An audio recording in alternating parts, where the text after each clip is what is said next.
It's just linking us up to YouTube so our folks on YouTube can watch us live.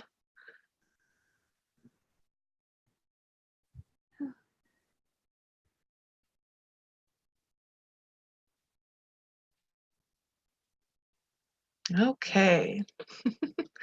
We are live on YouTube and it's looking good. Yeah. All right, my friends. Okay.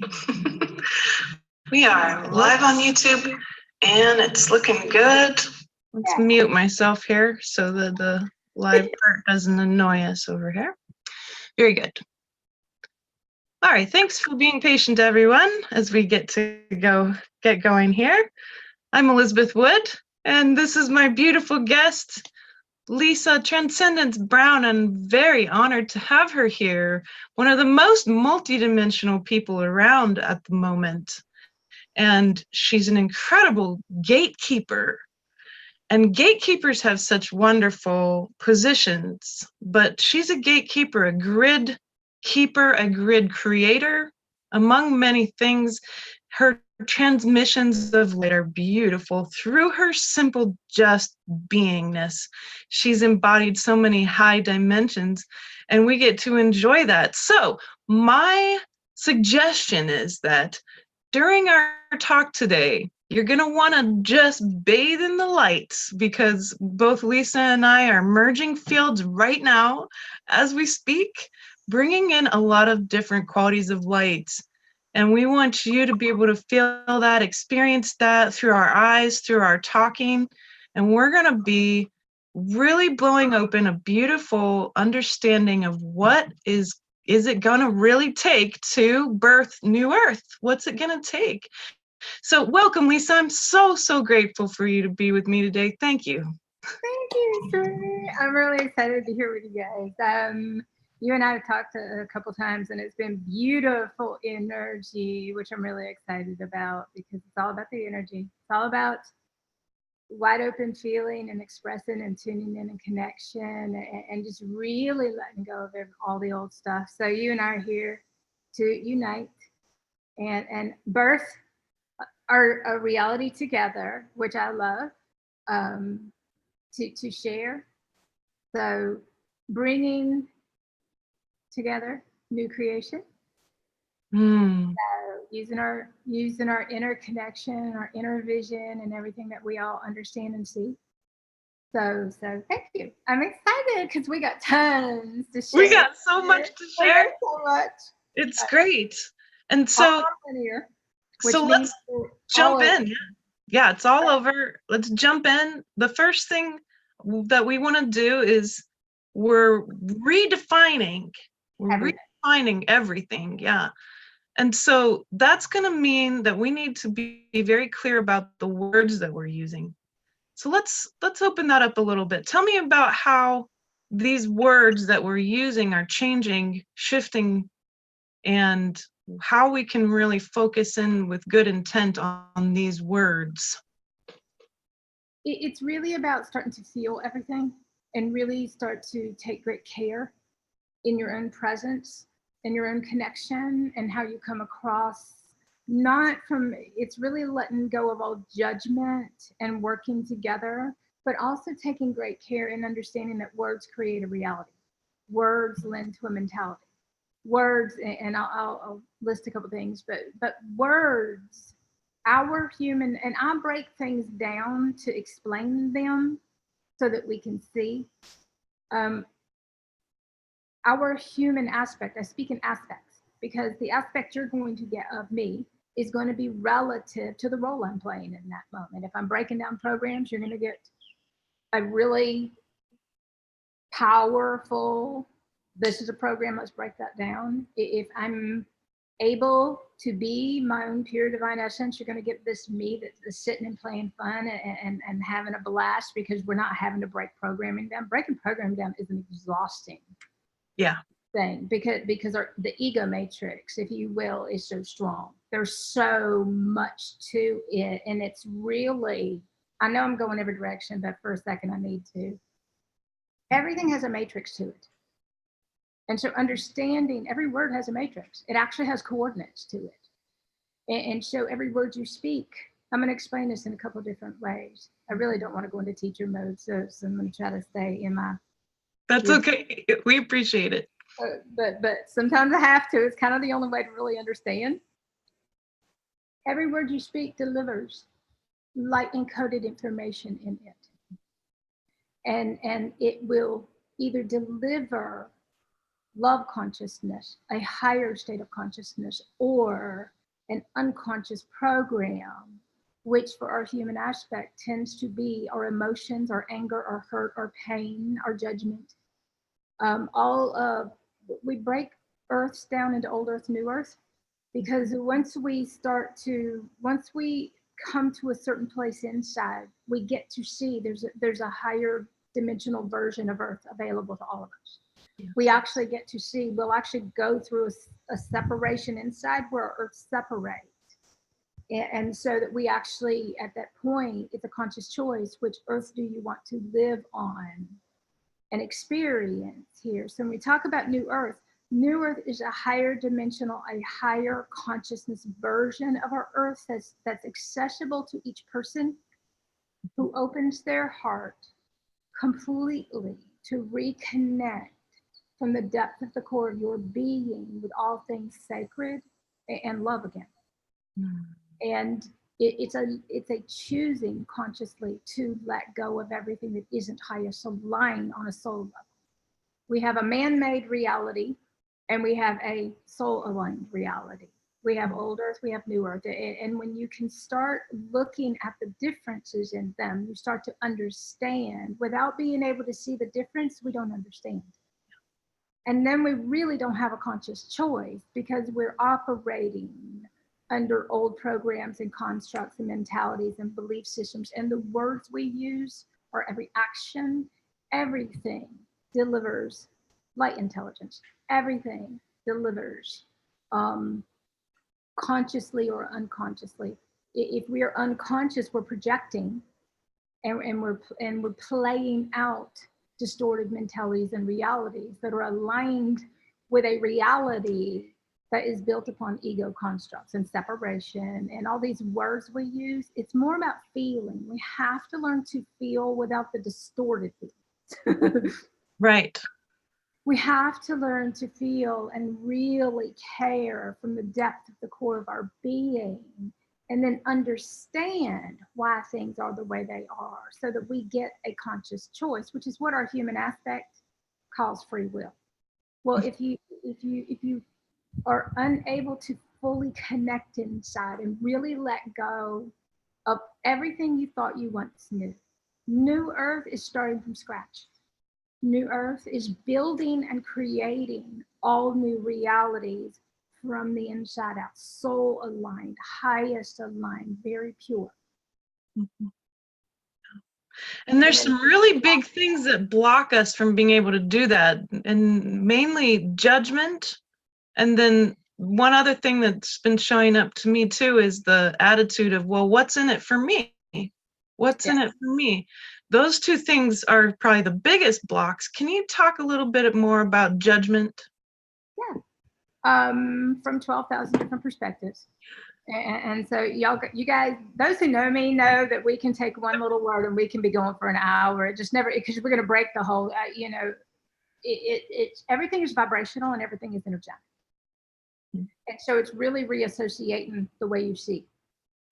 It's really reassociating everything you understand and basically throwing everything out and realizing that on a human ego, unconscious, veiled amnesia state, we had no clue and we understand nothing at all. And really being ready to relearn everything through higher states of consciousness. And those will replace your old realities. Mm-hmm. The Earth is a whole new reality. It looks nothing like the old. Judgment, I'm going to bebop around a little bit. Judgment is a deflection. Judgment is a lack of inner power and connection. Judgment is a blame. Judgment is separation. Judgment is our ego. Judgment is a bazillion things. We have to be able to see what judgment is. We basically have to break the words down. What is judgment? Judgment is me sitting here looking at you and making an opinion about you. Mm-hmm. Which, when we start moving into higher states of consciousness, what other people do isn't our business anymore. Right. It's really separating. We have to separate our realities to become our own universe, and then we can merge our universes, which become very beautiful. Yeah. But basically, it's each person being completely responsible for their own energy and their own actions, conscious actions. It's being responsible for everything. And judgment is a way to not be responsible for our energy, because we get to keep pointing the finger at everybody else. And so judgment is the most disempowering energy there is. It's also the last to go for physical body ascension to occur. We have ascension, an activation of a consciousness, and then we have this whole process that occurs over years for physical body ascension to occur. And it's coming into higher states of consciousness.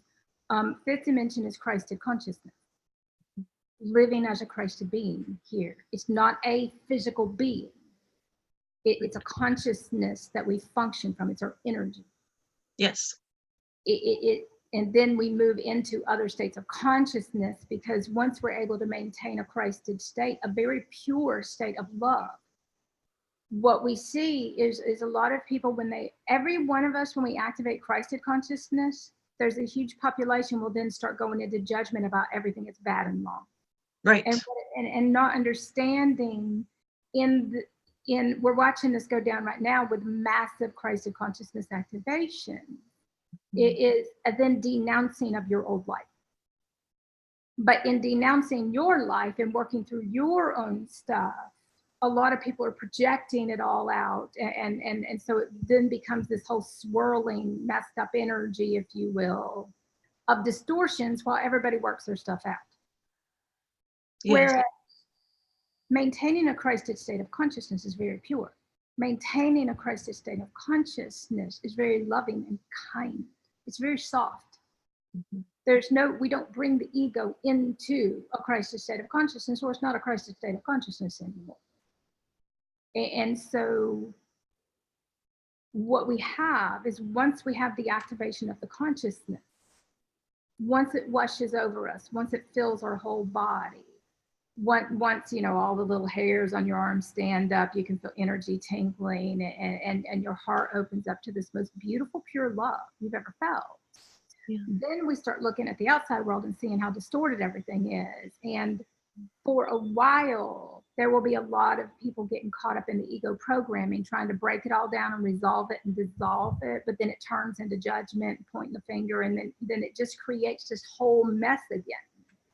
Instead of understanding, once we live as a Christed being, you're not going against other people. They're no longer at fault or blame. You're fully sovereign within yourself. You're living as a loving and kind being, and you're creating your own reality and aligning your own reality through love.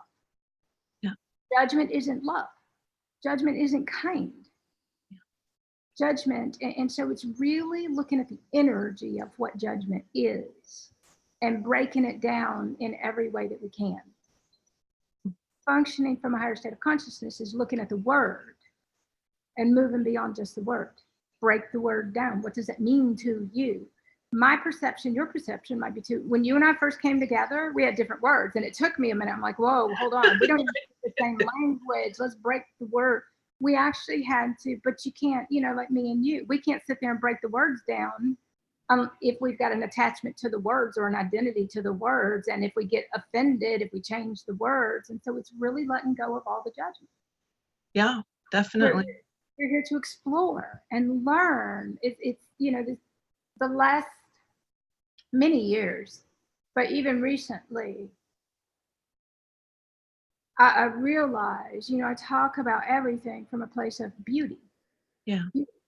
I realized this morning why some people don't understand me, because beauty is a feeling, and people think beauty is something you see. Well, it is something you see, but it creates a feeling of beauty, which is why we love beauty. Yes. But it's not an external beauty. It's not the way something looks. It's the feeling you feel, and anything can incite that. That's beautiful. It could be a flower. That's why, you get out on the earth. Mhm. I'm walking around yesterday and just pure beauty, and I realized it's just energy. It's this most pristine. But my interpretation of beauty is the beauty that I'm filled with. Yeah. It's not about a thing. Whereas if I say the word to you, beauty, the human aspect is going to start looking for the way things look. Right.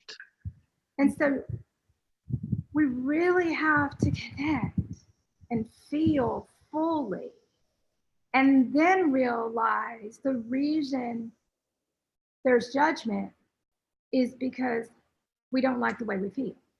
Yeah. Or we Exactly. don't like the way that reality is set up. New Earth is a whole new system. It's Mhm. completely all new realities that are created and built and held in place by each person functioning from their highest states of consciousness here.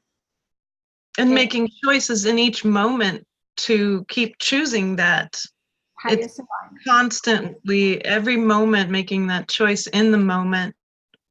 And then instead of, for example, asking, what's in it for me, then we'd say, how can I be most responsible for my energy right now? Well, and when you move into, I break everything down by dimensions because I go different ways. But when you move into the fifth dimension, which is a newer vibrational frequency, this is about frequency and energy. Okay. Then it's how may I be of service. It's completely shifted. Yeah. In the fourth dimension, we're learning how to be in service and stuff. But basically, it's a very humbled place of showing up to say, how may I be of service? And then your universe, your higher self, your deep inner connection is going to show you how you can be in service. And I spent years being led around by my invisible universe telling me how I could be in service in 12,000 different ways. Mhm. And I had to get up each time and listen because my little ego human was in training. It was learning everything anew. I didn't know how to be an angel here. I didn't know how to be source consciousness here. I didn't know how to be, I had to learn how to be this through my experiences. I had to learn what was pure love and what wasn't. I had to learn what distortions were through being presented with distortion after distortion, because all the distortions was mine playing out in my external reality. Yeah. And until I could see them, then they were going to continue to play out. I didn't get a conscious choice. I was then running according to programming, if you will, and all belief systems and mentalities and all. So this is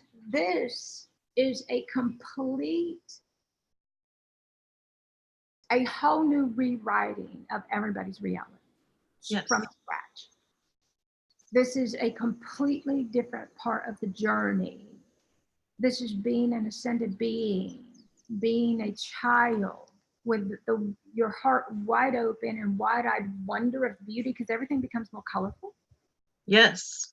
Everything, I mean, the vibrancy of everything is just amazing. If you look at the colors and the pictures that I take and the purples and the pink skies, and when we raise our vibration high enough, which means it's a reprioritization, that we have to reprioritize everything in our life. We have to refocus everything. This is a completely different existence than it was before. Yeah. And so it's a redefining of what's important. Yeah. What Which used is why we're using that word rebirthing, for example. birthing, everything is because it's a remembering. That's right. And so it's a redoing, it's a reshaping, it's a everything. So And when reset. Reset. Big reset. it's a reset, it's 0 point reset. It's where everything comes to a halt and starts back up in a different direction than everything was going before, which we can get into geometrics and all that kind of stuff, and we'll keep it simple. I want to teach today. I want to have a blast and Yeah, fun. exactly. And teacher mode is a different energy. It is, yeah. What's in it for me is a pulling energy of lack. What's in it for me is a control energy because I'm disconnected and I don't trust. Mm-hmm. What's in it for me is the small child that can't share, Mm-hmm. and only focuses on what it's getting out of things before it will show up. Ours is an opposite reality. Ours is we show up and then we receive vibrationally in however is highest aligned and appropriate for our current place and space within the journey we're on. Yes. The more we dedicate and invest, the more we put ourselves out there, the more invested we are. And I can explain that a little bit without getting too teachy. But the more we're able to receive to support us for fulfilling our highest aligned roles and purposes here. But it's up to each one of us. We have to hold that highest state of consciousness as pure love consciousness here. Yes. So what's in it for me is reversed. It's a different reality. So, and I can only use mine as an example. It say, universe, bring me this. This will support me in fulfilling my higher purposes here. Bring me this, bring me this, bring me this. And then I get up each day and I see what needs to be accomplished in order for that to come so that I can fulfill my higher roles here. Mm-hmm. And so once I aligned my whole life with unity consciousness to clear out all the lack programming of pull into me or stepping out of my space of consciousness and into somebody else's reality to point the finger or blame them or presume that I understand. That's all ego games. It's all the old matrix system. Mm-hmm. And so basically, we each have our own matrix system. And the higher we go in consciousness, the more it changes, the faster it changes, because we live from quantum states of consciousness. So we actually have the capability to work with all realities through quantum states of consciousness. So it's not, it's a different physical experience. It's a different experience because everything is quantum. So you're working with the energy. Yeah. And because you can see multiple timelines and realities and the entire hologram and all these things we use as words, because you can see everything, then you're basically calling forth all the realities that support fulfilling your higher roles. And you get up each day and you fulfill those roles. And it's a very simple existence of service to humanity and to each other, but it's to a higher consciousness humanity and new earth realities, and re-educating, supporting, guiding, assisting, but not in the old ways like before. Right. It's all of us stop focusing on everybody else and focusing on ourselves. You have to reverse everything at first. Yeah, and then that reversal, then we end up finding, oh, well, when I drop into this higher state of consciousness, this multidimensional state of consciousness, it's more flow, there's more limitless energy, and those words feel right. But then when we go in, describe to us a little bit about what are we leaving behind at that point besides the judgment and the selfishness? What else are we leaving behind? We're leaving behind. Okay, so here's the thing. Old Earth is an unconscious reality. You're leaving behind a reality that's unkind. Mm-hmm. You're leaving behind a reality that no longer supports humanity. You're leaving behind. What you're doing is resolving and dissolving. So you're not really leaving it behind. You're resolving it within yourself. You're transcending the limits of the whole ego matrix program. And so the ego matrix is the limit within itself. And so when anybody says I'm blocked, well, we're only blocked because we're in our head and our heart is closed. We're only blocked because we don't like what we see as an alternative. Because when you start working with multidimensionality, you have to choose an alternative reality than the current one you're in. And our human aspect says, oh, I don't want to change. Well, then you're stuck, because you're resisting this is a very natural and organic process. Yes. It's very simple. It's not complicated. The ego complicates it all. And so the more ego that is involved, the more complicated it is, the rougher the ride. Yes. And so it's really stepping completely away from everything and just letting it all go. Let your body completely relax. Surrender. It's complete surrender to trust. Complete surrender of every aspect of yourself so that you can align within you and get into an aligned flow that's simple and easy too. Yeah. And this is an alignment. It's vibrational, it's energetic. And so what everybody, we have to be careful with the words, because when we say leaving behind, the ego kicks in and it starts playing in the I'm losing this and all, you know. New Earth is you gaining everything you've ever desired, living from your very purest place, the most joy, pure happiness, without the constraints and the limits of the ego.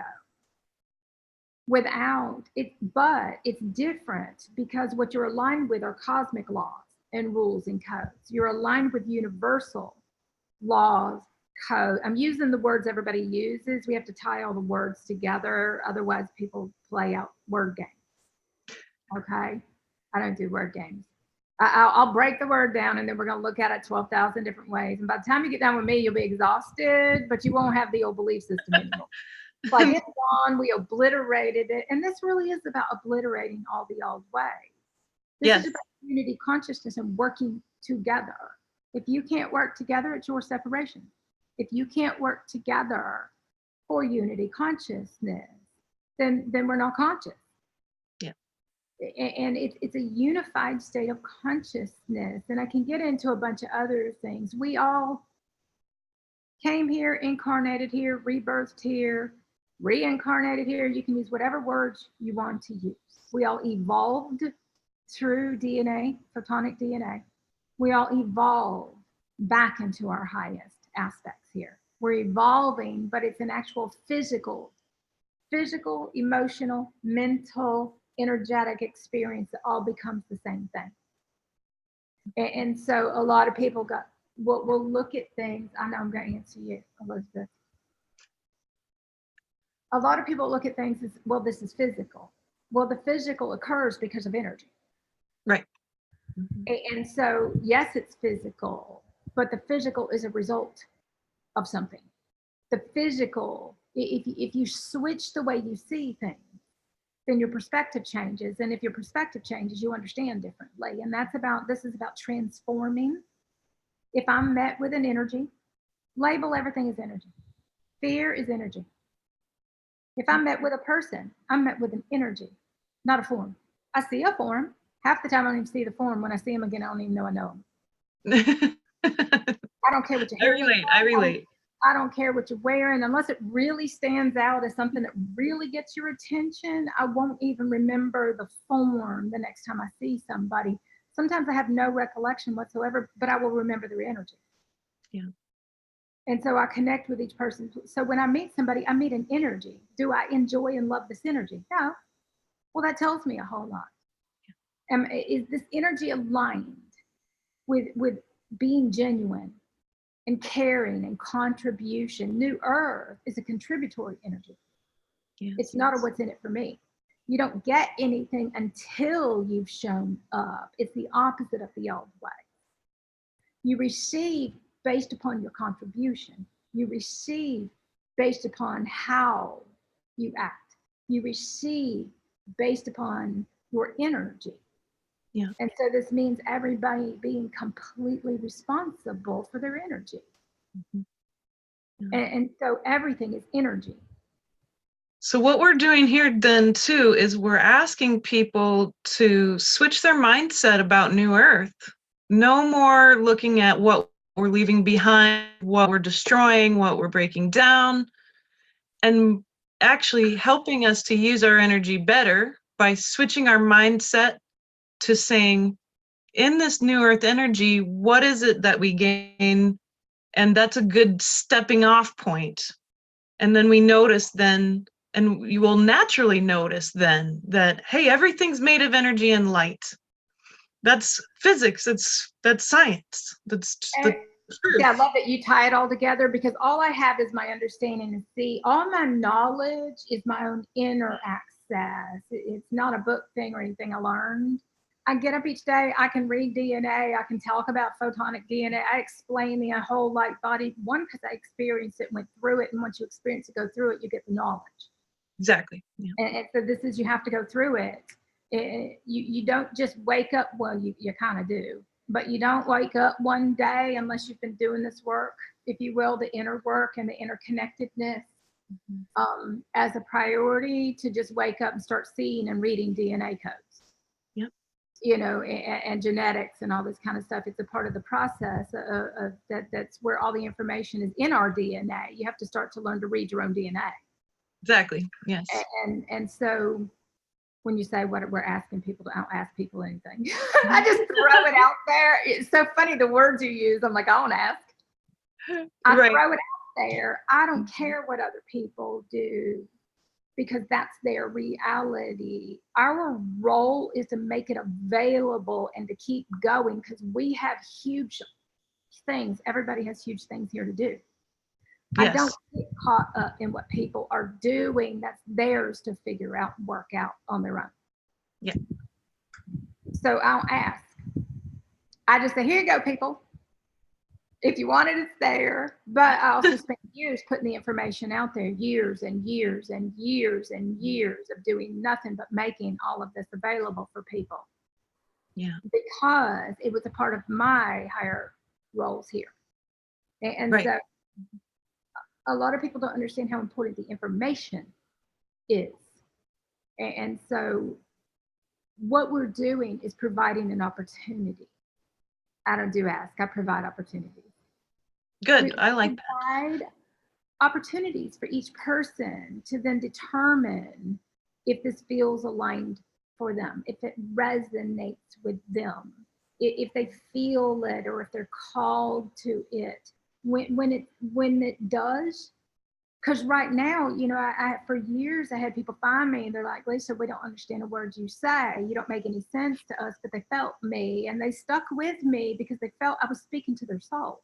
Their human aspect had no clue, but they felt me. Yeah.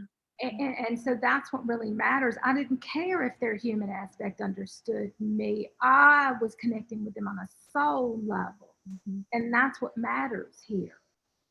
And so this is about transforming everything. If you wake up and you have an energy that isn't awesome and you feel certain things, then one, the first thing to do is let go of the judgment. Let go of the judgment. First is always let go of the judgment.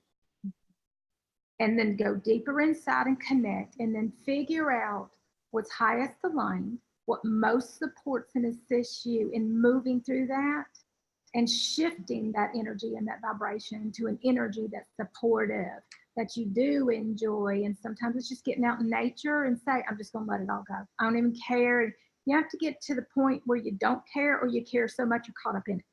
Right. And so it's learning how to transform. It's learning how to shift. It's learning how to, I don't do the transmuting anymore. It's funny because when I'm talking to people lately, some of the conversations I'm having with them, it was so long ago for me linearly. I don't remember those parts of the processes and phases unless somebody brings it up, and I have to stop and go back to that part of my journey, because there are parts of this journey, once you move through them, you don't go back to them anymore. No. Because this is a new way of being. It's establishing a new way of living. It's a whole new life. Yeah. But it's aligned through consciousness and energy. Go ahead, sweetheart. Oh, I was going to say, I really like that because, you know, a lot of times folks are very concerned about the daily life. What's the daily life look like? The daily life is whatever is highest aligned and appropriate for that moment, with accomplishing all the things we came here to be and do through full connection inside. And so it's a very different, it's seeing what's possible It's seeing all the opportunities. It's seeing all the things we agreed to do on a soul level. Mine is honoring soul agreements, higher purposes, because I understand the importance of doing that here. And so the beauty is it doesn't matter what we do. As long as we are living it, we can do whatever we want to do. That's the beauty. So many people say, well, how do I do this? Be it, live it fully. Hold Be that responsible for it, right? Be Hold responsible for it. Make it your priority. Yep. Live as pure love consciousness, be the proof. Show those who have never experienced purity what purity is. It's not even real because it's never been experienced until we feel it or we're exposed to it. Yeah. And so this means being so open and in tune and fully connected and aligned within yourself that it doesn't matter what goes on out there. Inside your reality, you're going to bring that from the inside out. And you're going to recreate an entire reality aligned with that. Mm-hmm. You're going to build a whole new reality. I have to be careful with words because they lend to a mentality. So create, build, and all this kind of stuff, we use them to make a point. Create is creation, source consciousness. I'm creating, but in the beginning for us on human level, we're creating in different ways. When you understand that you're creating a reality, then you take great care with what you create. When you understand that your energy is going to create, you become very conscious of your own energy and what you're creating, what you're transmitting out. You become a transmitter, a receiver, all the crystals in our body, the Christ of consciousness, all of these things.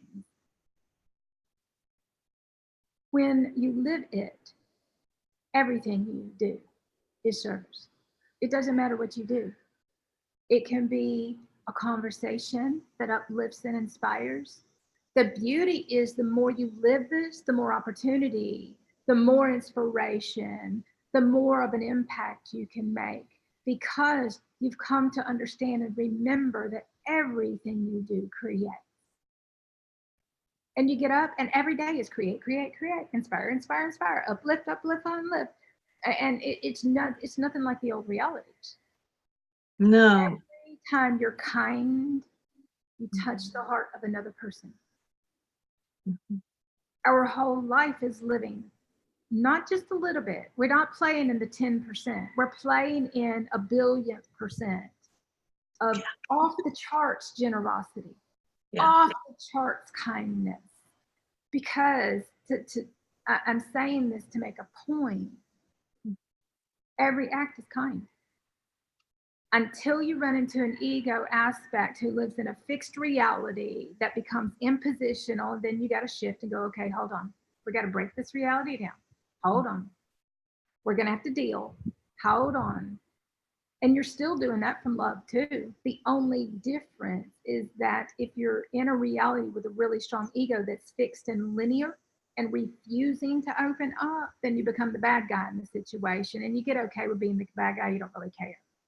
Because what you're doing is you are coming from love when you say no, unconsciousness is not acceptable as a reality anymore. Mm-hmm. You are doing the responsible thing. You are owning everything. You are bringing it into alignment. And if each other can't come into alignment, then you just go separate ways. But there's no judgment, there's no hurt, there's no pointing the finger. You might explain how things came to be because you're learning and everybody's learning. Mm-hmm. But it's a very different reality than it was before. When it comes to... And people can really be able to suss this out by feeling, not thinking so much, but feeling the resonance, right? So, I mean, we're a good example, right? So we get on the Zoom, we start talking, we start feeling, we start playing around with what does it feel like to merge a little bit here, and then in and out. And you and I can see that, experience it, feel it. But look at the joy it brings. exactly, and how joyful it was. And even if we had said no, it still would have been joyful. But here's the thing, is that when we come together from our highest states of consciousness, it's pure joy. It's exciting. It is, yeah. It's fulfilling on a soul level. You know, I had a girl, I came together recently, and you know, when you've lived around people who aren't responsible for their energy, then it's, you know, being completely drained because sucking energy, or impositional because of trying to step over into everybody's reality. There's no deep sacred connection or respect. And so when you come together with others who are living as light beings here, there's no overstepping your bounds. There's no imposing on people's realities. There's no draining energy. It's excitement. It's creation. It's what can we create today? Oh, I've got 12,000 things. Oh, we actually got together to create. Yeah.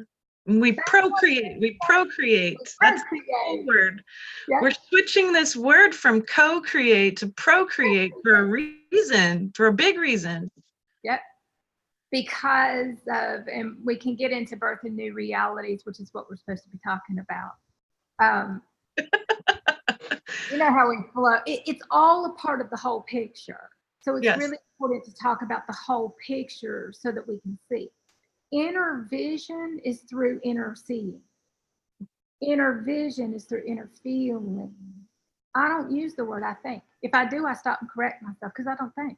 I process light encoded data, and I respond with light encoded information. I just process, you know, like I did an interview the other day, and my eyes, they go back and forth really fast because I'm reading. When your pineal gland is wide open, you're reading light encoded data within the field, within the conversation, every person's energy. You can hear, see, feel all of this through consciousness. Yes. And so I'm reading and seeing matrices, and so they're watching my eyes and like, oh, she's shifty.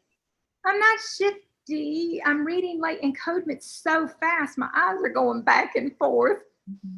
But it's a misperception. People don't understand how our bodies work.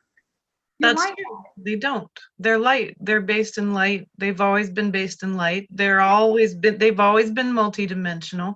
But they process. Yeah, they do. They process light encodements. They process data streams. They process a ridiculous amount of information. Yep. The more conscious we are, the faster we process. We don't think. Yeah. So the how-to for this light processing, really, which is what we might say is the highest consciousness way of functioning and rebirthing this new earth. The getting out of the way is first key, you know, judgment, attachment, resistance, and expectations. The me, the old matrix limiting thinking around everything from value to relationships, etc. That's the first thing that has to go. So if people want to know how to get to that way of being, stick with that first until you end up with very physical results is what will happen. Everything else comes naturally online when you do the work already, shifting what's keeping you from being able to step into this limitless state. That's really where you end up with the how. We have a lot of firsts. So I will say people, this is number one, this is number one, this, and they'll look at me and go, Lisa, they're all number one. I'm like, yeah, they are all number one. They're all that important. You have to do all of them. Yeah. And so the very first thing is to connect. If you are disconnected, everything you do isn't going to matter because it's fruitless. Yeah. It's not aligned from your highest place inside. And so the very first thing all of us do is to find that place inside where we're deeply connected on a soul level, on a sacred level, as one with everything, where you feel the beauty, you feel the magic, you feel it. You're so open to feeling. Our human aspect wasn't open to feeling because we didn't like what we feel. We don't care about words.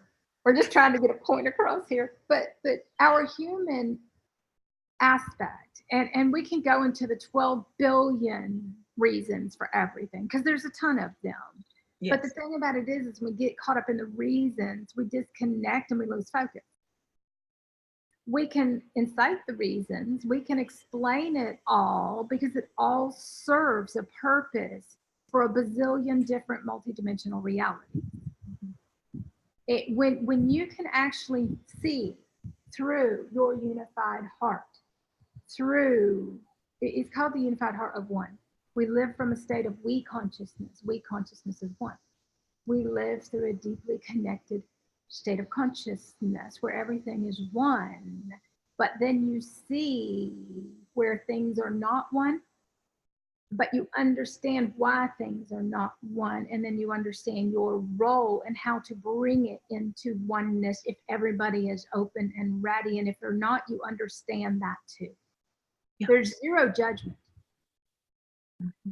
There is an understanding. It's a different comprehension level. It's comprehending. You feel it, you get it, you know it, you see it. Mm-hmm. You're not thinking. You're being. It's full body discernment. It's full body everything. Yeah. You're not bringing your head into the picture. You're not. Our brains actually work differently. So when the human aspect, when we hit certain frequencies, so there's cosmic frequencies running 24 hours a day, off the charts. This is what a lot of people are experiencing when the realities are going haywire, appearing to go haywire, when they're having physical body stuff, when emotions are coming up. It's all the cosmic frequencies that are running 24 hours a day, and they're inside of the body.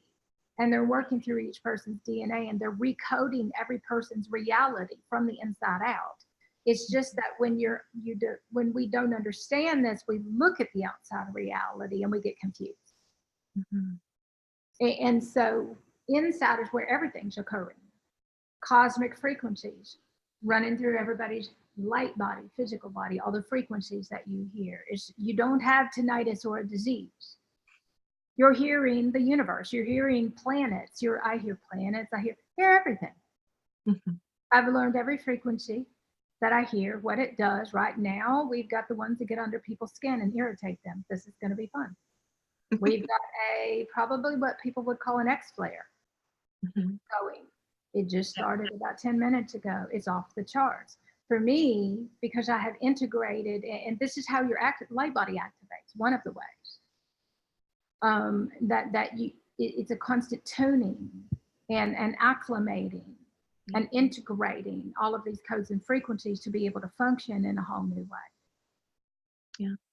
I see this also being because the universe itself is a harmonic of love. It's not just a single frequency. It's many billions of frequencies that express this reality. And what we're doing is we're merging with that as a whole. And anything that's in the way from us being tuned up for that universal harmonic, well, that'll show up in our life for us to learn from, for us to examine, and for us to learn how to shift and transform. And then we learn from a soul level. And then that actually is like a tuning fork. It acts as an attunement so that we can keep shifting till we find that alignment that we keep saying is so important. But in the end, we become much, much more formless so that we can be playing in that harmonic. Well, and when the codes and frequencies that have been activating for forever, it's just that the higher we go, the louder they are, the stronger they are, the more accelerated everything is and stuff. So this is about DNA harmonics. And so we've accelerated DNA harmonics so that when each person is in this very pure, beautiful, magical place, then everything's in harmony. Everything's in joy. But the moment something happens and an emotion comes up, or something happens that you don't agree with, or you don't like, or the feeling of, and all this kind of stuff, then it's presenting to clear vibrationally from the body, clear the energy of that, so that the physical can realign, so that there can be a different physical. Now I'm going to say this, but then I have to switch it to really correlate, so it really makes sense. It's not about the physical reality. our human aspect is confused as to what the physical reality is. It's their experiences, but they're calling it the physical reality. Yeah. And so your experience just happens to be through a physical body in what appears to be a physical world, which I could break that apart too when we get into materialization and dematerialization and particle matter and all that kind of stuff and things taking form.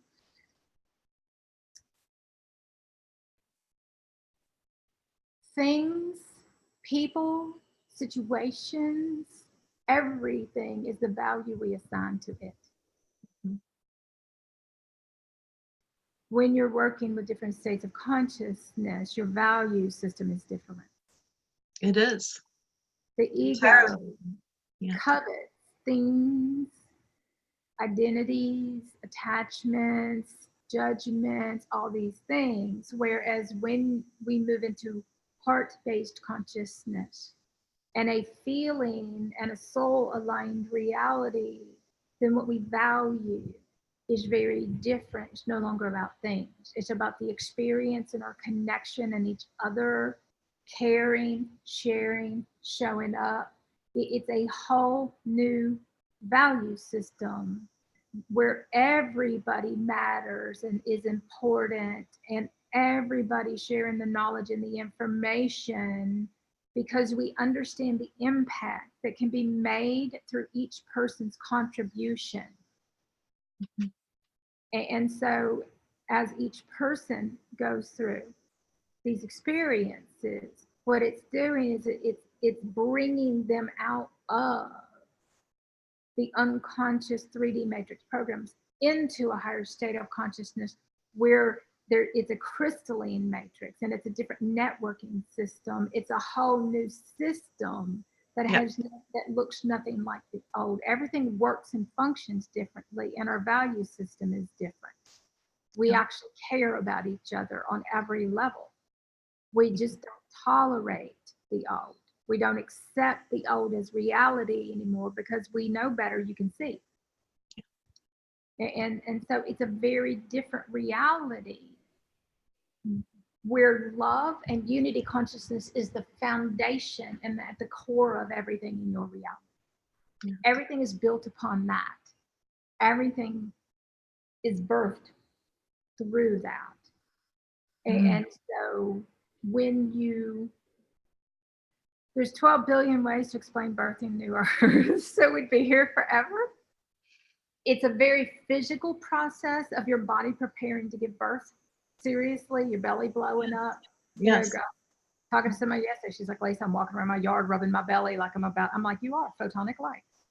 and so, your breathing changes. You actually go through, have a contraction. It gets bizarre. It does. Then you see light, more clearly, color.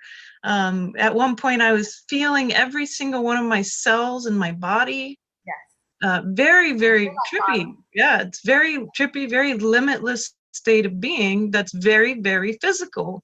We're not just talking about like physicality in that, yes, form and all of that, but the body will change. Your physical experience changes. The value system then becomes more infinite, more limitless. There's no more compartmentalization.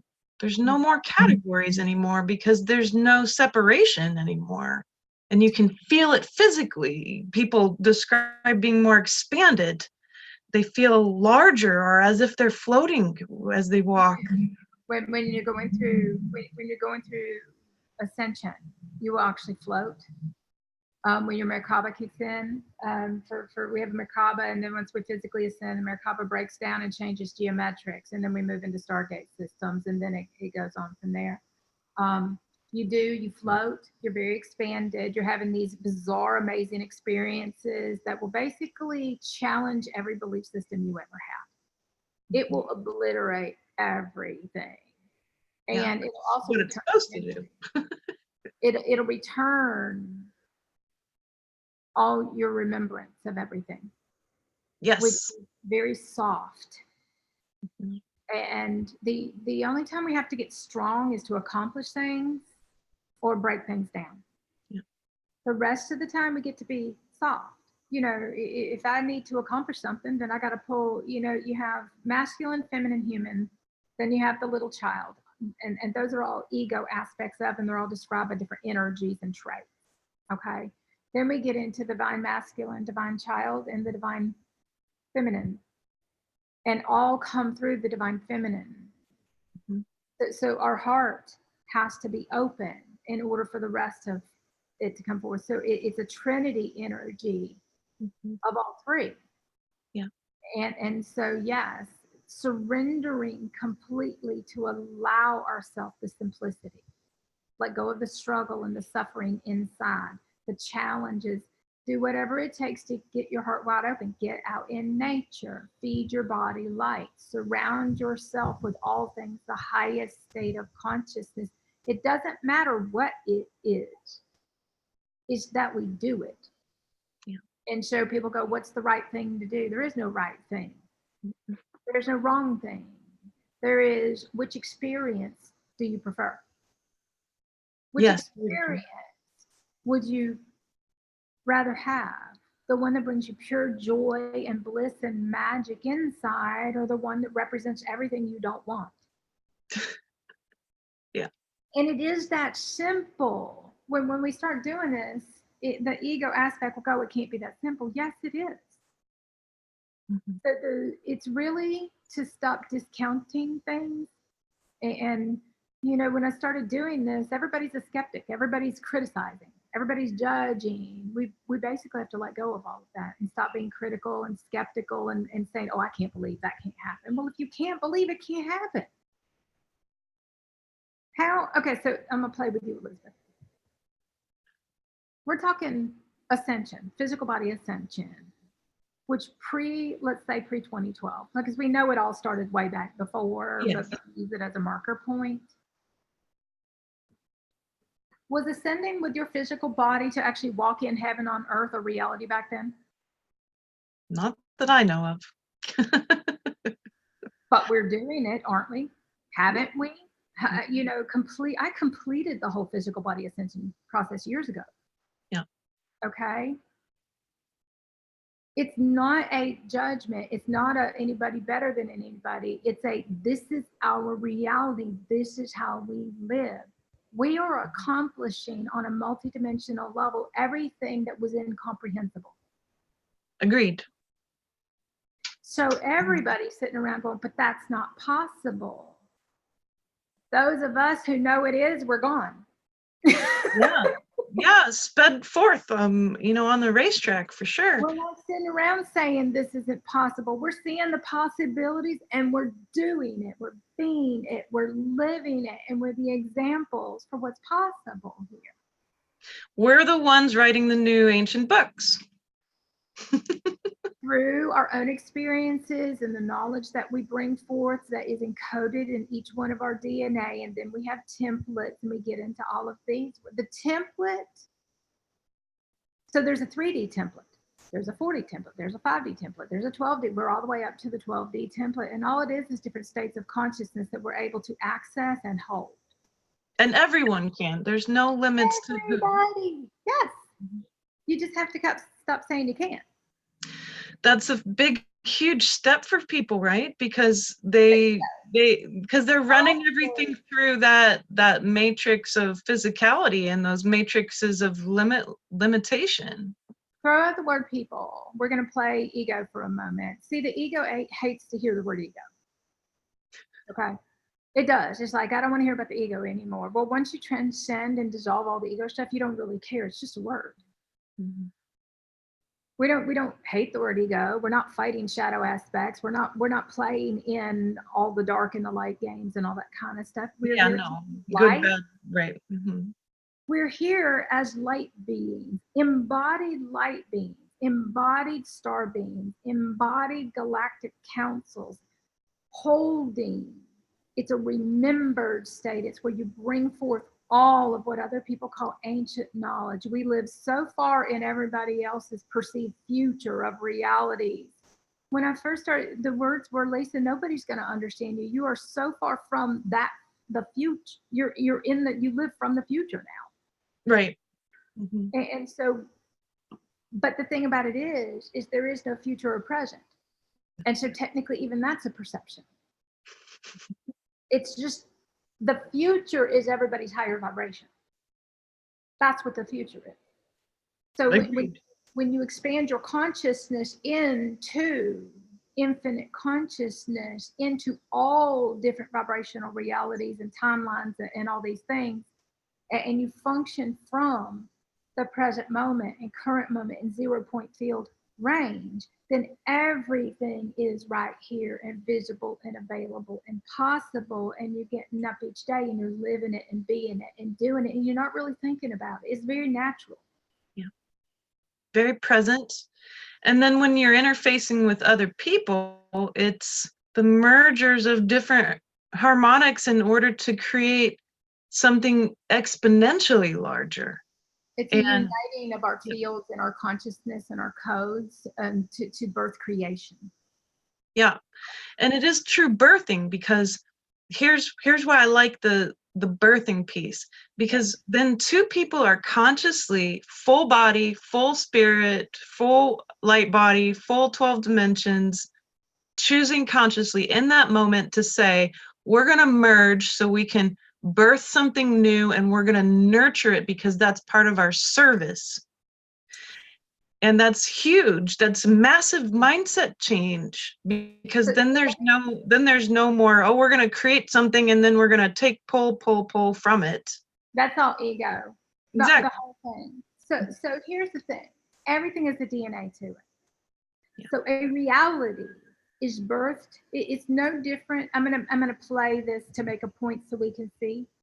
Elizabeth, I'm gonna say that you're technically, when we come together, we're all the divine masculine, the divine child, and the divine feminine, and then we all come together, and you've got a pure source consciousness here and a pure source consciousness here. If everybody is fully conscious and owning their energy, holding, there's when you're merging, it's not the old way of, oh, let's bring our energy together, ooey gooey merging. Okay. Right. No, not that. It's much more beautiful. Okay. No, that actually is a different energy that we don't go around. Yeah. Because there's a lot of distortions with that. Mm-hmm. And so this is a very pure existence of coming together, realizing that you, Elizabeth, are bringing your DNA to the picture. I'm making it about DNA right now. I'm bringing my consciousness DNA to the picture. We are uniting those DNAs, which basically become the impregnation of a reality, which then what we birth has a DNA. Yep. Mm-hmm. And so this creation, this child, this beautiful project that we create, then we raise it, we nurture it, and then we put it out into the world, and it goes out and it affects everybody through that light encoded DNA, and it touches their hearts and their souls. And so when you're birthing anew and you're creating through your higher state of consciousness, you are consciously creating and birthing realities that go out and affect everything. Waves of it. Yeah. I'm creating a picture as I do this. When we start to understand, when we come together to create, we are birthing new realities together through pure source consciousness light, and we are encoding everything that is then going to go out and touch the hearts of every person out there, and it's very pure. Yeah. And those who receive can feel that. Mm-hmm. Even though they don't understand it, even though they might not be able to explain it, it doesn't matter. Mm-hmm. We have to feel. We have to connect with that. That's what matters. We have to get out of our linear heads. This is a non-linear existence. This is a completely quantum existence, where what we receive is through a quantum state of consciousness too. Yeah. You're receiving the beauty. You're receiving the light encoded knowledge. You're receiving all the things to activate your own higher consciousness DNA, which is then activating to you to higher states of consciousness, which means that you can easier fulfill your higher consciousness roles here. There is absolutely nothing linear about any of this. No. It's a transmission, it's a receiving, it's an energy. Mhm. We don't even have the same type list that we don't make a linear list of what do I need to do. No. Mm-mm. No. Now, do I make Mm. linear lists? Yeah, I have a bazillion of them. Yeah. Does it change every 5 nanoseconds? Yep. Do list, throw that one out. You see the bigger projects, you see the bigger things you need to accomplish, but the list each day is what's most important in order to accomplish that. The list each day is what's highest aligned and brings you the most joy and is going to touch the lives of other people. So your list is going to constantly change. It's really about focusing our energy and not getting distracted. It's about focusing our energy and our resources and everything that we have.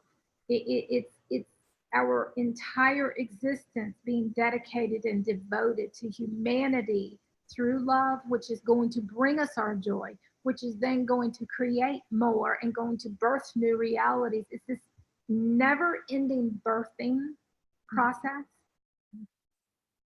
that never ends. Yeah.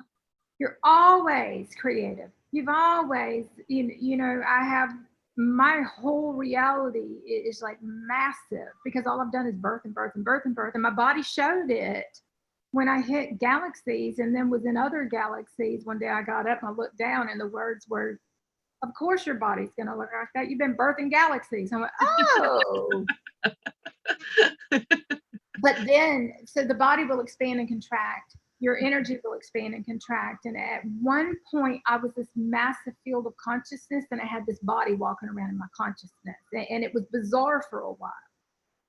But then your consciousness comes back in to fit in this body.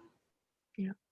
And then it's got to contort, it's got to go through reconfiguration process, it's got to go through anchoring all the codes in your blood, in your bones. It's an immense process. Yep. Yes. That can only be understood through our hearts, through our pure hearts, through our higher mind consciousness, which comes through our hearts. And so this isn't a linear logical understanding. No. No. You know, when I was talking to the girl yesterday, we had this whole conversation about birthing and photonic light, and I call them air babies. Air babies. Give a birth to air baby. And so, you know, anytime we have certain frequencies hit, then, you know, your belly will blow up, gets really uncomfortable, you're rubbing your belly, and a whole bunch of other stuff too. But you're always going to wake up with new knowledge and new information because it's light codes. New creative things, new. It's new. It's new every Always so new. It's so new and so fresh. And every moment is new information. Every moment is new everything. And so our human aspect doesn't like change or new. It wants to hold on to the old fixed realities, and these are opposite realities. yeah, that false program that somehow change equates to instability. I don't like the word false. Can we shift that? Because sure. Yeah. What might we say differently? On a lot of people, there's a lot of judgment running around right now, fake, false, and you know, and all that is an ego's word to still blame something as being duped. There's a lot of people, you know, we're being scammed, we're being tricked. It's this whole energy because they don't understand you're waking up to the 3D matrix being visible. So everything was an illusion, a disillusion, and a scam, if you will. Right. but because they can't see the bigger picture, then the energy is what they're experiencing, but they don't have the words or the understanding to understand what they're doing. Does this make sense? And yeah, so definitely. awakening from within illusion of realities that are no longer real messes with everybody and turns the whole world upside down, which is on purpose. Yeah. Because then what happens is when the dust settles, when our heart opens, when the blame and the shame and the guilt and all of the unconscious programmed emotions are gone, what you're left with is a whole new reality that looks nothing like the old. And so this is about redefining how everybody views what reality is. Reality isn't physical things. Reality isn't what people told you. No. Reality isn't belief systems. Reality is your experience and the way it makes you feel. Reality is completely different than what we thought reality was. And awakening to the reality that you're uncomfortable, awakening to the reality that this doesn't feel good, awakening to the reality that my whole world's upside down is an uncomfortable experience for a while. Yeah.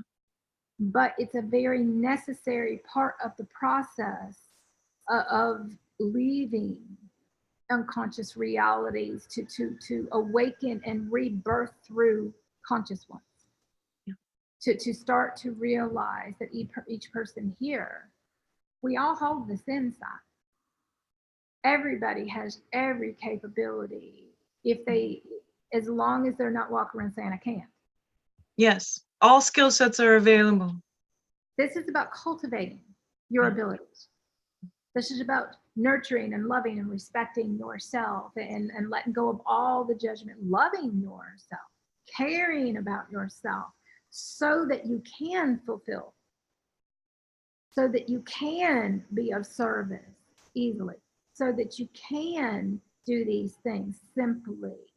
Until we've come to love and respect ourselves, we can't do it for anybody else. Yeah. And so it's a reversal of all of our realities.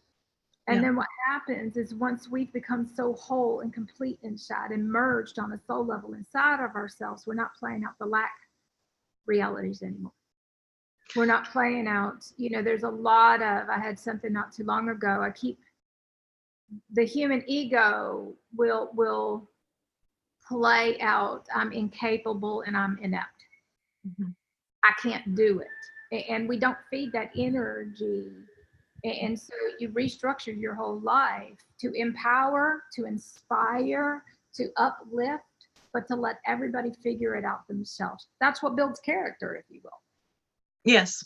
And there's nothing, and I'm going to use pride, not from an ego standpoint, but I have to use it to make a point. There's nothing more empowering to realize that you just built or accomplished something very pure and beautiful, and you did it. Mm-hmm. Well, if you're never doing any of that, you don't have that feeling. Yeah. And so to be able to get up and go, look what I accomplished today. Look what I made. Look what I created. How beautiful it is. And each one of us coming to appreciate that and actually see everything. Everything is energy. Money's energy. Yeah. You get in, you have to, we really have to redefine how we see everything. Everything has a purpose, a bazillion of them. Everything can be a gift if you look at it that way. Yes. So like, I'm gonna say this to make a point. Like on my website, I went down, I've been revamping some stuff on my website the other day. And it said free, blah, blah, blah, blah, blah. Well, free kicks in everybody's lack. Free.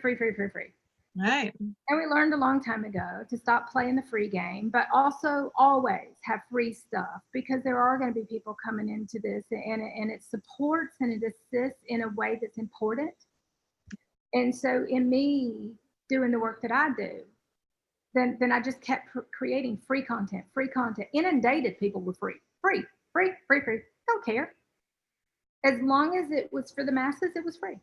Then when I got to teaching stuff, then that had different purposes. And so understanding why we do things, being highest aligned, other people can't understand why we do the things we do because they can't see. Yeah. So I decided the other day I would change it from free to gifted. Because look at the feeling. When you read the tab on my thing, it says gifted support. Pay attention to the way you feel. Free, gifted. Big difference. So I don't do free stuff. I do free stuff. But we don't understand the power of the words and the feeling that it creates. Mm-hmm. So I changed it to gifted support, and people's energy changed. The moment I changed the words, the way they see, right, the way they receive. When we start to understand everything we receive and experience is a gift. Yes. Then we start to really have appreciation for everything. When we were unconscious, we didn't have that. When we were unconscious, we took everything for granted. Part of this journey is so that everybody will be stripped down and dissolve all of the entitlement energy, all of that expectation energy, all of that I deserve this, but I didn't put anything into it. All that energy's got to go. Mm. And so here we receive based upon what we contribute. Here we That's receive the laws of the universe, right? It universal law. it can be seen in biology, even like for example, osmosis. Yeah. Osmosis is the balancing of energy, basically, of molecules that we see also are energy. But that's something that naturally occurs in this universe. And so what we're seeing here is that what we're trying to bring into people's consciousness by just being it and talking about it right now is to show them and how it feels. How does it really feel to be functioning full body connected to those laws of the universe, to the grids of the universe, to the crystalline nature of the universe and all of its aspects of reality, all of the energies, the harmonics? That's the foundation of our reality. And we have a Gaia's consciousness. Being a gatekeeper and a grid keeper, you were deeply connected with your whole body and the grids of your body to Gaia's grid work. Yes. And universal grid work, and then you get into networking systems, and you're connected. So as a Stargate keeper, gatekeeper, ascension, gatekeeper, doesn't matter what words we want to use, we're all those things. We're always working with all of those because those actually create the structures for everybody's reality here. Yes. And so, yes, this is a very simple and organic. It's a spontaneous thing. Mm-hmm. It happens naturally and spontaneously as we hold our highest everything, as we hold and integrate. This is a massive integration process. So somebody through the years, they're like, Lisa, how have you done all this? Because integrating light became my first priority. Mm-hmm. My light body became my first priority, because your light body is your soul body. Your light body is your energy body. Your light body is going to support you. Well, if you're depleting your light body, you're not going to be able to support yourself. Right. And so your light body requires the highest level of respect, requires certain things from you to support you fully. And it's not going to be anything like people thought. Mm-hmm. No. It's pulling completely away. I used to call it, my alone time became me, we, be. Me, we, be time. Because that's when I merged and unified on a soul level, was when I was alone. The ascension journey, you have to do that part alone. Nobody can do it for you. It's going really deep inside to connect and to access those all the dimensions and the higher levels of consciousness within yourself. And so there's different phases of awakening and consciousness, and we use these words, but the linear human mind gets caught up in the words. Yes. So it's really about throwing the words out and feeling everything and let go of your judgment. Pay attention. We don't have opinions. I don't have an opinion. People say, what's your opinion? I don't have one. That's a human ego thing. I don't have an opinion. Mm-hmm. I have an observation, and I can tell you about the energy of that. Mm. There's a huge line. There's a fine line between observing and seeing and choosing what's highest aligned and what you want to experience here, and judging. Yes.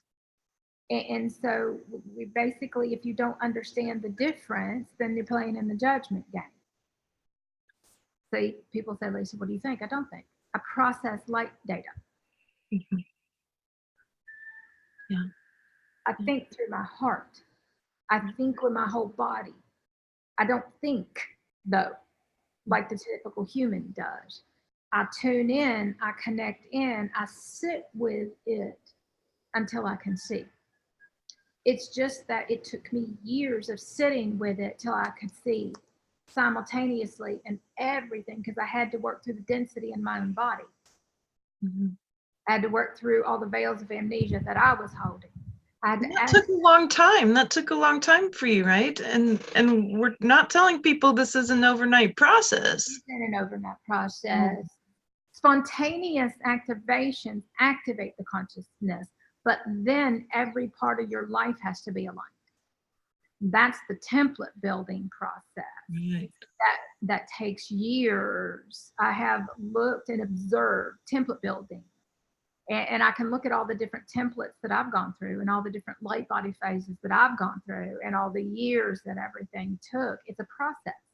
It takes full presence, complete patience, full connection, trust, knowing, listening, honoring, respecting, and letting everything else go. Yes. And it's shifting your entire everything to the inside and living from that inside out, and no more compromising or accepting less because you don't have to.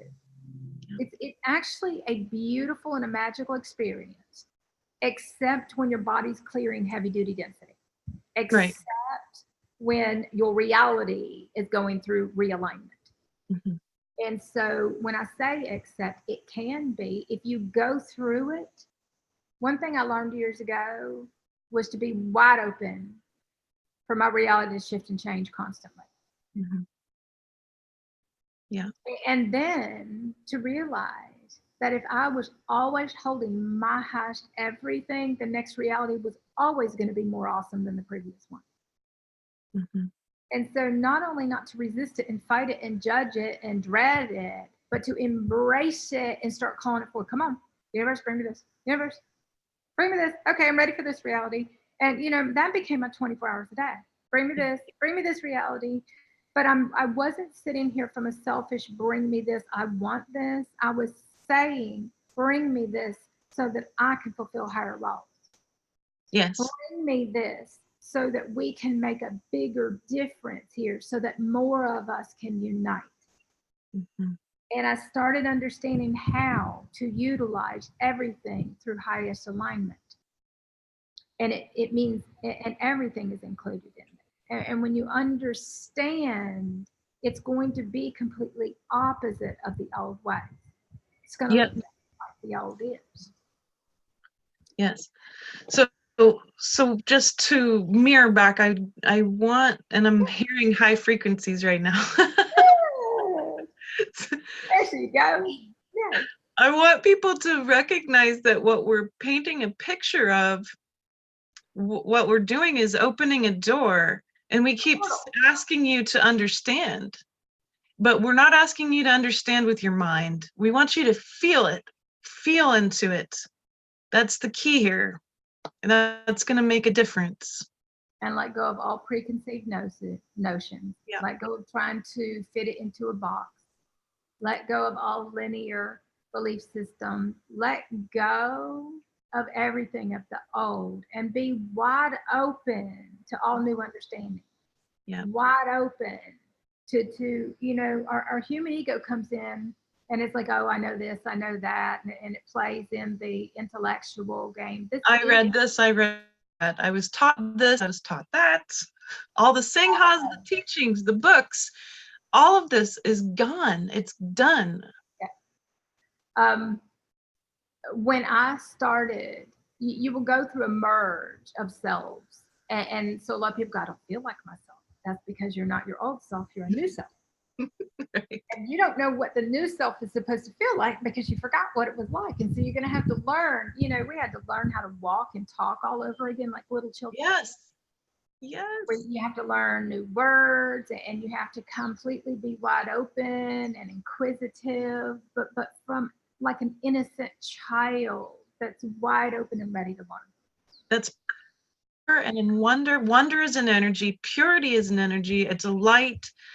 Same with beauty. These are energies, these are light. Feeling. These are feeling, yeah. Feeling. And so our whole reality is colorful, vibrant, it's alive. You can hear, see, feel everything. When I say see, it's from the inside with your pineal gland and your inner vision. You can hear, see, feel everything vibrationally and energetically, but you have to get the human mind out of the way. Mm-hmm. And when you get the mind out of the way, then you actually get to know. You get to know fully, a full body knowing, not a mental knowing. It's an experience. We have it's being wide open to be fully present within an experience. And so I'm fully present in every experience, fully here. I let go of all the judgment. I observe and then I choose. Do I want this in my reality? Does it bring joy? Is it highest aligned? Are we creating consciously? Is it a karmic timeline? Is there lack and stuff going on? And basically what you're doing is applying new parameters to how you view reality and how you choose realities that you're going to experience here. And so this is a whole new ball game. This is living through quantum states of consciousness. And quantum is different because you can't be off in a memory from 25 years ago, keep telling a story over and over and over again. You're not present. Yeah. You can't be in a story of I'm a victim. You're not owning your energy. You can't be off in a future and creating something from lack and fear. You're not conscious and present with it. You dissolve the fear and say, okay, new reality. That's not my reality. That's a program. Mm-hmm. And so you start to understand that if it comes from any kind of lack or judgment or fear or a lot of the energies that play out distortions, then it's just a program that needs to clear the body so that your body can raise its vibration high enough to have a different experience here. Mm-hmm.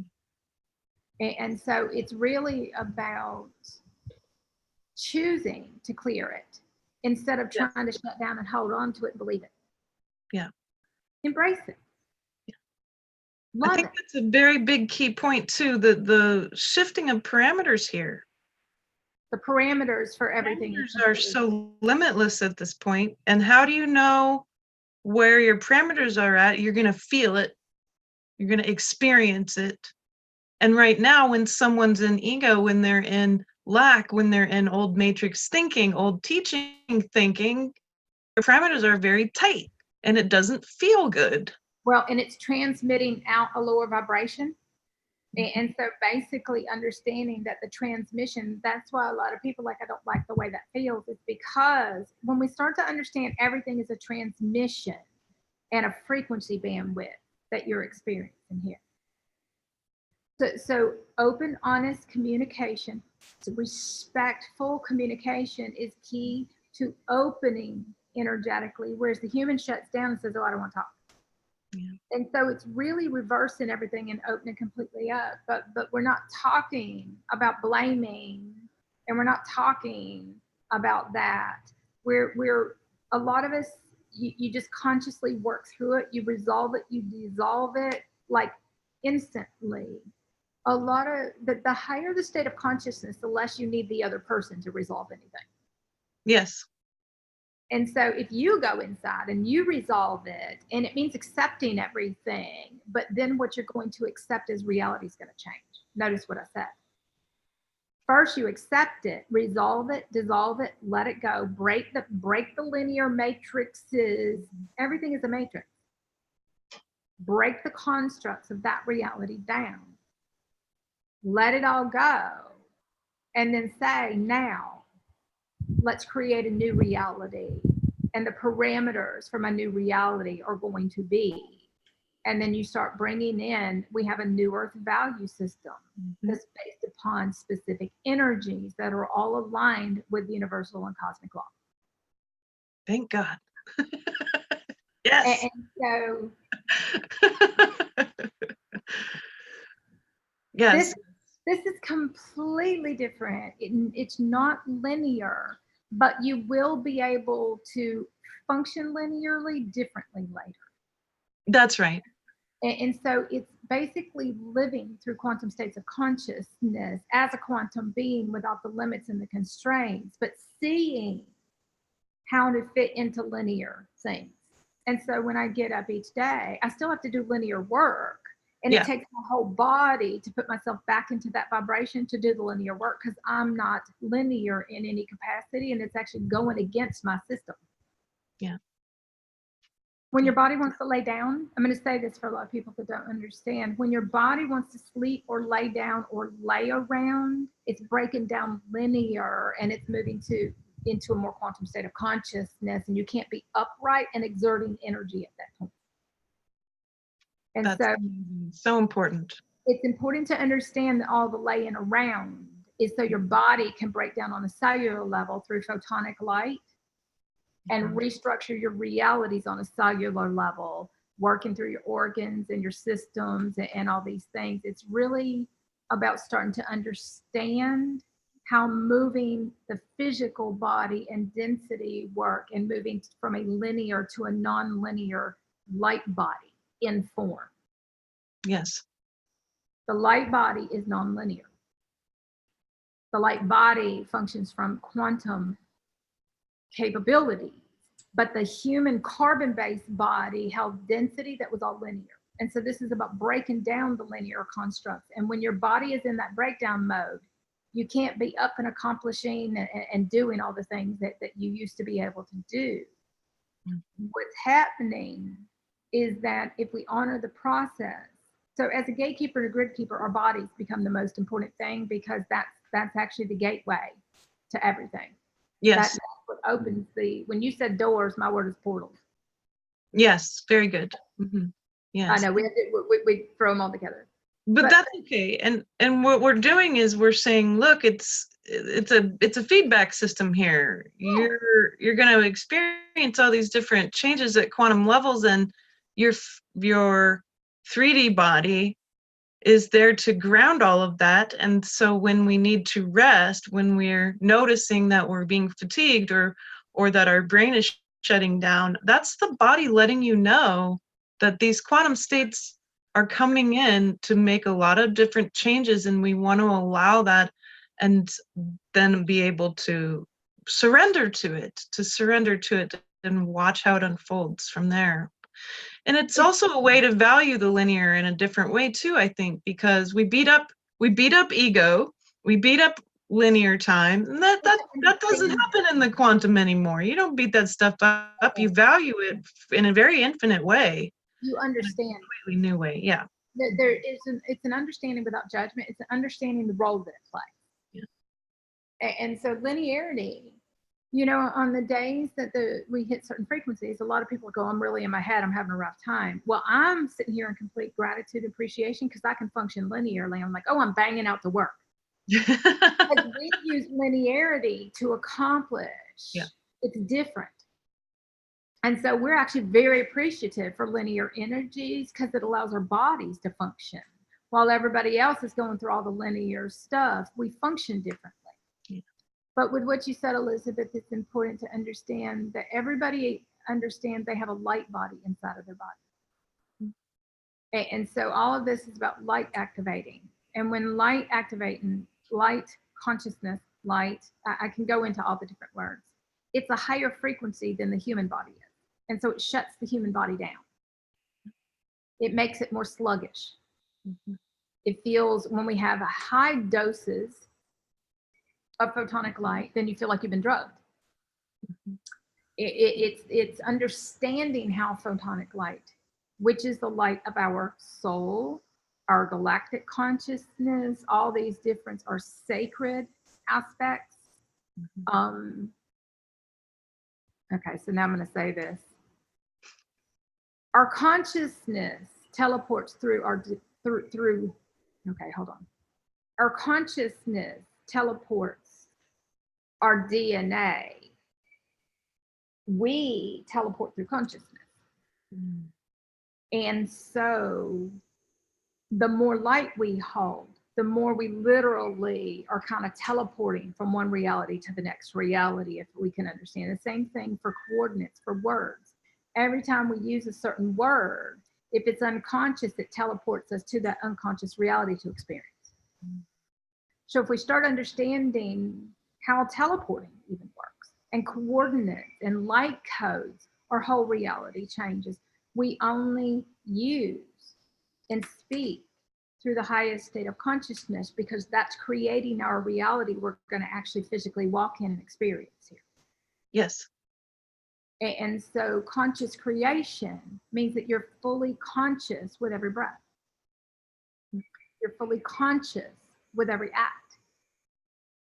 That you're functioning from your highest, not you, Elizabeth, I'm talking about all of us. Yes, yes. But it means that each one of us are fully present, fully connected, and consciously coming from that absolute highest state of consciousness within ourself as our highest self here. And so that can only occur if we shut down and allow our body to integrate the ridiculous amount of high photonic light that we need to integrate and acclimate to in order to maintain and sustain.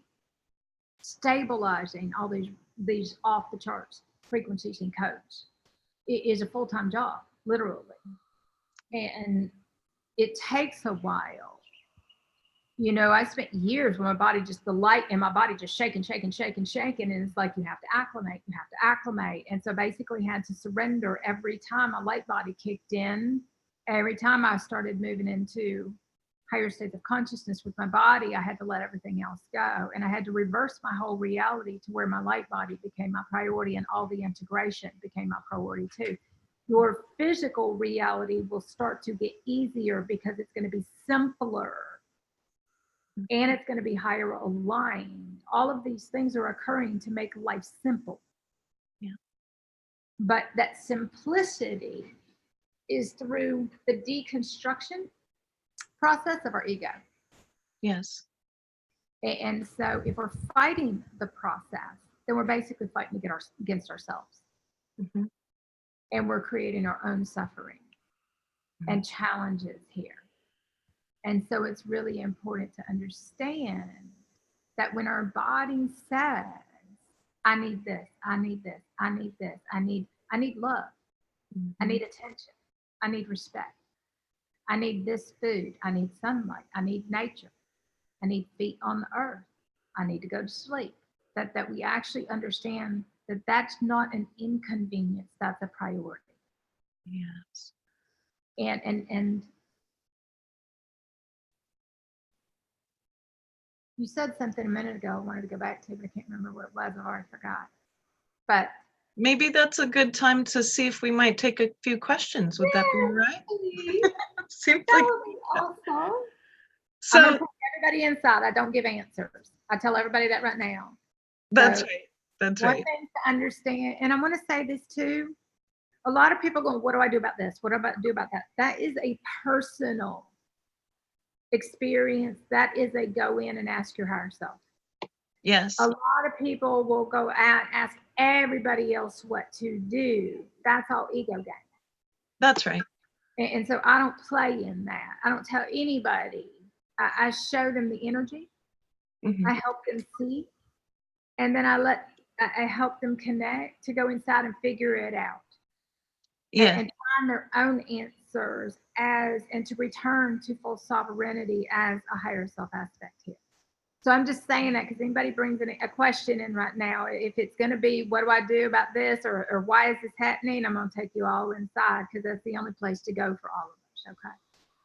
Yeah. And I have this really interesting question that came through, and it's talking about letting go of, people we love, families, kids. And the question is, are we supposed to let go of our families or kids in this new earth reality? And I would like to actually begin answering that, if that's okay. Yeah, then I'll answer it too. Go for it. Yeah. So it's not at all about that at all. That's not at all. It's a merger It's a merger. You see, when we love our children in that matrix reality, or when we love our families, it's very limited. It's very, there's all these conditions, right? And that's a very limiting way of allowing a force that creates an entire universe, which we call love, to be available. Instead, we're shifting all the conditions for that love and that kindness and that new reality. We're shifting the conditions out of the way so that then we actually have these constant choices every moment to fully love in total kindness and non-judgment every single one of those people we care about. In the moment, choosing it. It's a conscious choice. So we're not letting them go. We're letting go of the limiting aspects of attachment. That's what you're letting go of, not the people. So that's my clear answer. What comes up for you? At the end, you said exactly what I was going to say. I do want to say, when you first started, I went, uh-oh, we're going to be opposites here. But then you came all the way back around, back to where I would have started. So it's kind of funny to watch how we work, the spiral. But it's fun, yeah, it's fun. Now, I will. In my reality, my universe said you have to let go. The reason being was because what you said at the end, we have all these attachments and cords.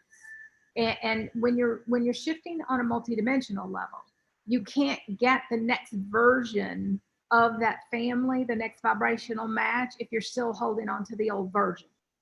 Yeah. And so what you're letting go of is your attachment.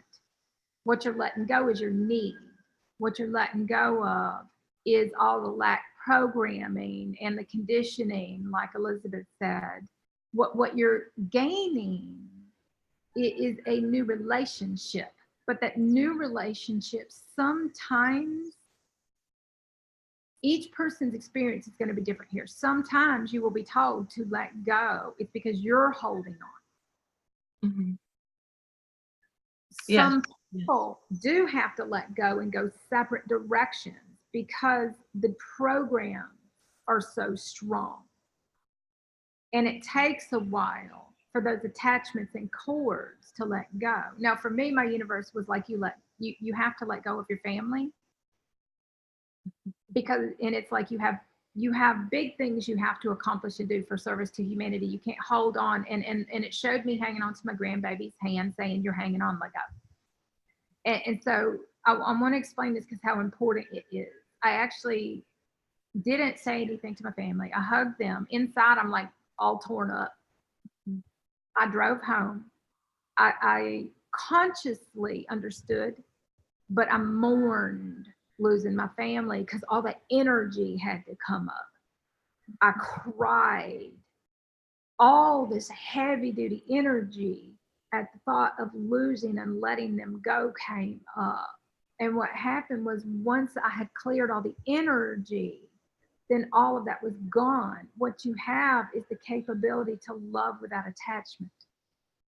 You have the capability to have a reality that's simple and inspiring. And it's a different energy to the relationship, but you don't have that as long as you got all that energy going on. Yeah, it's much more pure. It's very pure. And so after I went through all that, then my universe was like, oh, now call your son, tell him you want to come back. I'm like, are you kidding me? I got that. You just told me to let go, and I've cried and I've mourned, but I knew when I was going through it, I was releasing energy. But then a week later, I went back. The cool part when I was going back is like, now create your new family. And the whole way I'm driving there, I'm seeing a whole new experience. The cool part was that's when I really started to understand. I'm like, you know what? Okay, fine. I want my higher consciousness family. I saw, it's like, see the whole experience, see it. Mm-hmm.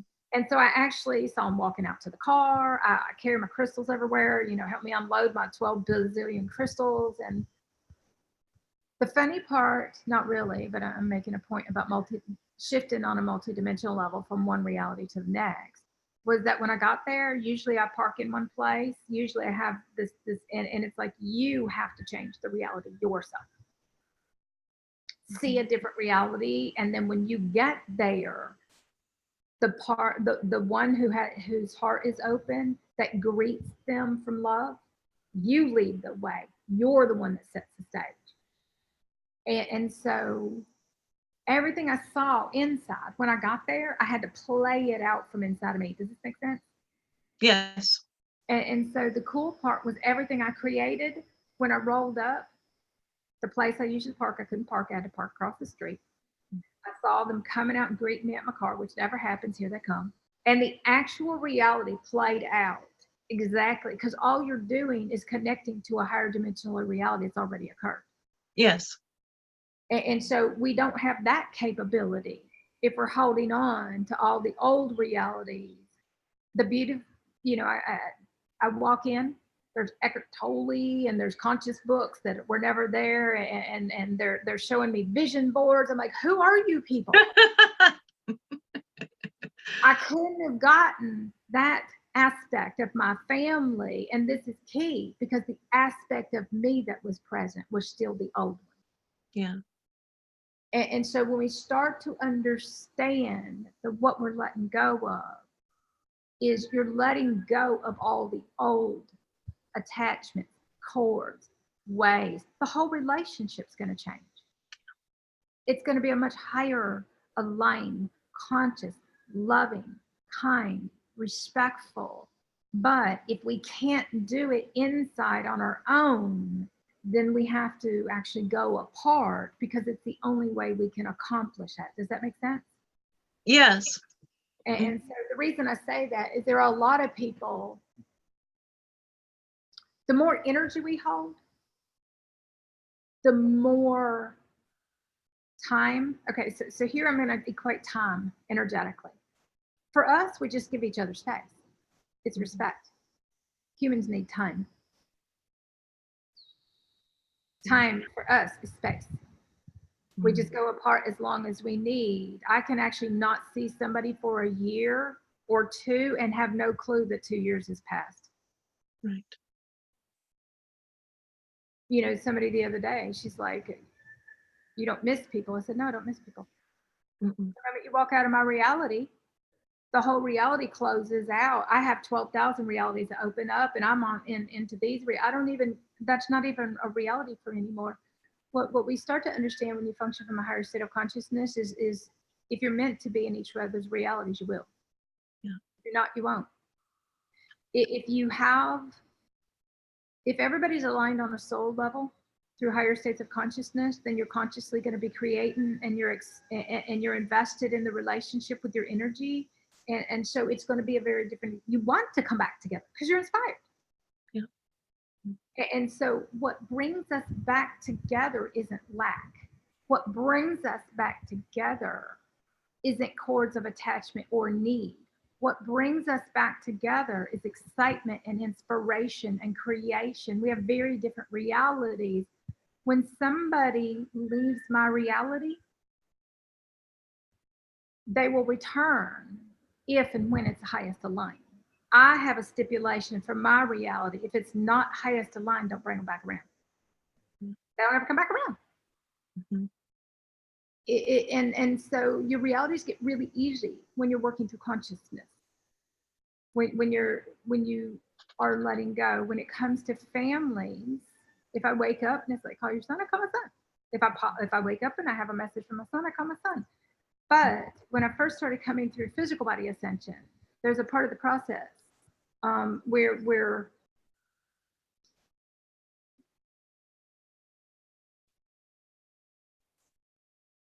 you don't remember anything.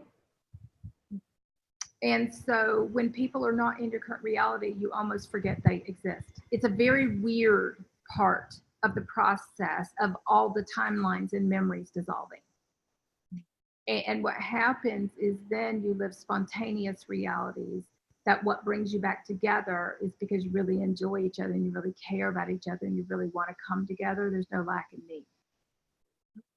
And so in order to get to those realities, we have to let go of the other realities. Yeah. Human aspects look at reality as things.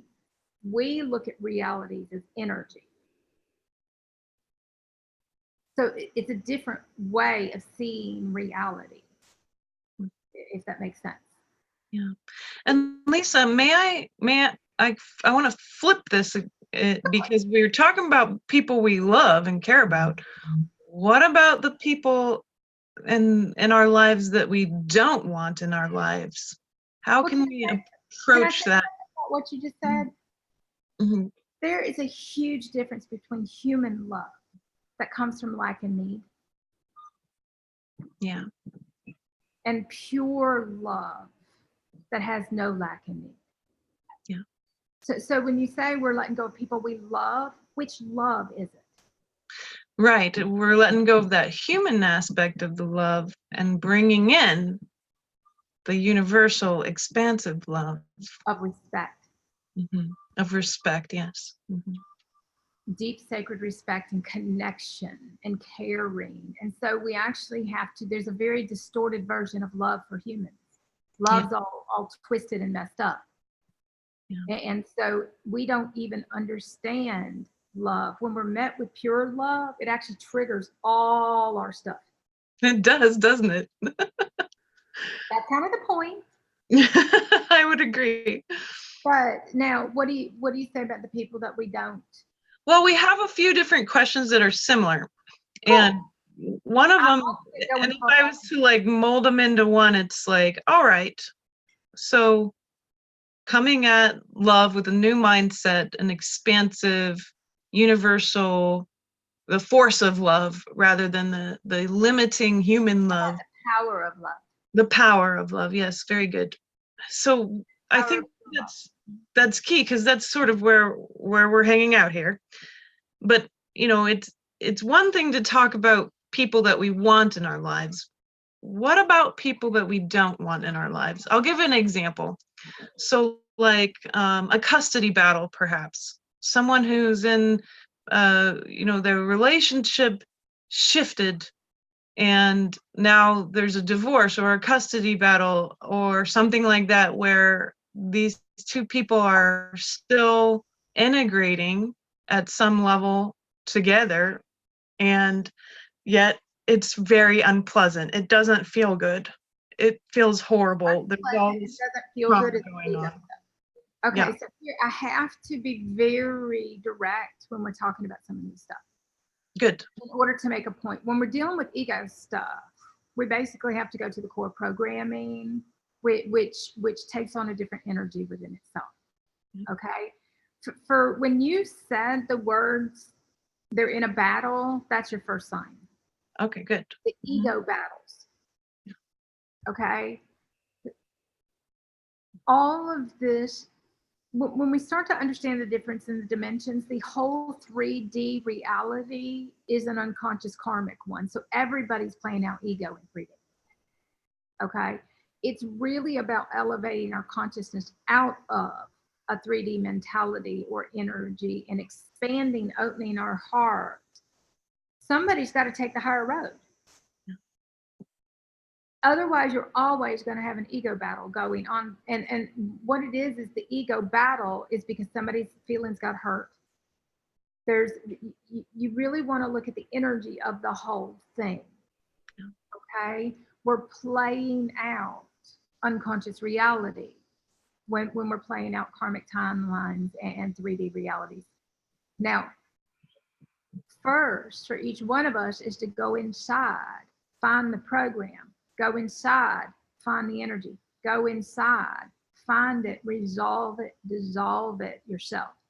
Yes. Resolve and dissolve the hurt, the anger, the finger pointing, the need to fight. Resolve it all. They are okay, so here's the thing that gets tricky, because the ego aspect doesn't like to accept anything as the answer. That we said. Yeah. Everything on the outside is mirroring back to us something that we hold inside. And so really looking at them, they are representing I don't do healing stuff because that's all. But here's the thing. They represent an unhealed something within us. Yes. They represent hurt turns into hate and anger and I got hurt, and then you have stories and betrayals, and the whole thing just spins out into a story that the ego tells about who did what to who and who's wrong. The really, really, really karmic timelines are not pretty at all. Right. So it's really understanding. I got to drink water. We shifted frequency. We got like a bunch of different frequencies going. Right.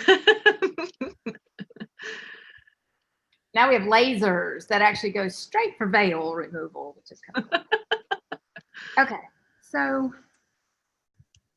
these hit the heart too. We're back at hitting the heart. It's an inside job. It's an inside job. If we have a difficult situation in that reality, type of scenario, yeah. There's no love. There's no acceptance. There's no peace. There's no none of that. So we basically have to go inside. So like you said, yes, Elizabeth, go inside and find that connection, cry it out, get angry, do whatever you got to do to get the programming and the emotions out, the victim mentalities of who's done what to who and who's wronged and who's the perpetrator. Get the whole story out from inside. Mm-hmm. It's really about getting the energy out, because as long as we carry that energy, we carry that program. So that physical reality is a response to a program that it plays out in our physical because the energy is inside. Yeah. And so work through the energy, clear the mindset, clear it all, get it all out, come to peace inside. And so one, our human ego wants to control everything. Yeah. And so it's really letting go of the need to control. It's basically accepting any outcome and trusting that the highest aligned one is going to come. And then basically learning how to shift realities. It's a whole different ballgame. And so there are no easy answers for 3D realities because of where we come from is different. Yeah. The 3D reality, the unconscious reality are also going to be karmic ones. So these things are occurring based upon all existences. It's not just this one here. Shifting our current energy, clearing all of that hurt, clearing all the blame, clearing all the victim energy out, clearing all that stuff within ourselves and coming back to peace and love inside of ourselves, then we're going to come from a different place. Maybe we're open to having a conversation. Maybe we're open to discussing things now because we're not feeling hurt and betrayed. Maybe we're ready to come together and work together and find a resolution that works for everybody, because we're not in me, my reality mode. Now we're looking at it from a different perspective. The answers are different based upon where we function from, how open we are, how can we work together. How, if we've created a really strong ego reality, then a lot of the time we either, now when you're dealing with a child, I'm not saying this about, when you're dealing with a child that's going to create a different set of circumstances, but I'm talking about something different right now to make a point. There are certain times that your universe says, cut your losses, walk away, let it go. I'm not talking about the child. But the ego will never do that. Mm-hmm. But in order to shift our vibration out of that reality, sometimes you just let the whole thing go. You don't care, because if you are functioning from a conscious creation point, you can create a bazillion realities that are going to replace that. Yeah. When you're getting into something with the children and you're dealing with family stuff, you're going to have deep-rooted emotions, mm-hmm. deep-rooted programming, deep-rooted stuff that needs to be worked with. And so working with that and resolving all the ego stories will then allow our hearts to open so that the experience can be a different experience when we're ready for it to be a different experience than before. Yeah. Yeah. Openness. When you've got an ego involved, the heart is closed. It's not open to communicate and come from love. It's Right. going to represent the most lack of love that there is. It's going to represent all our hurt feelings. And so it's really resolving all those feelings and then opening up and saying, now what's the highest aligned thing that I can do here? And then to look at your choices, then look at your options. But the difference when you're functioning from a higher state of consciousness is you come to a place of peace inside of you so completely that all story falls away. Right. You come to a place of peace, complete peace inside of yourself. And then you decide, now what are my options? And you're going to be in a very different place. So your actions are going to be very different. Your energy is going to be softer. It's not going to be combative and fighting. And so when you're coming from that soft place, then you can actually experience a different reality than if you're harsh. And so it's really working with the energy is always going to be the answer here. Does that assist in any way, Elizabeth?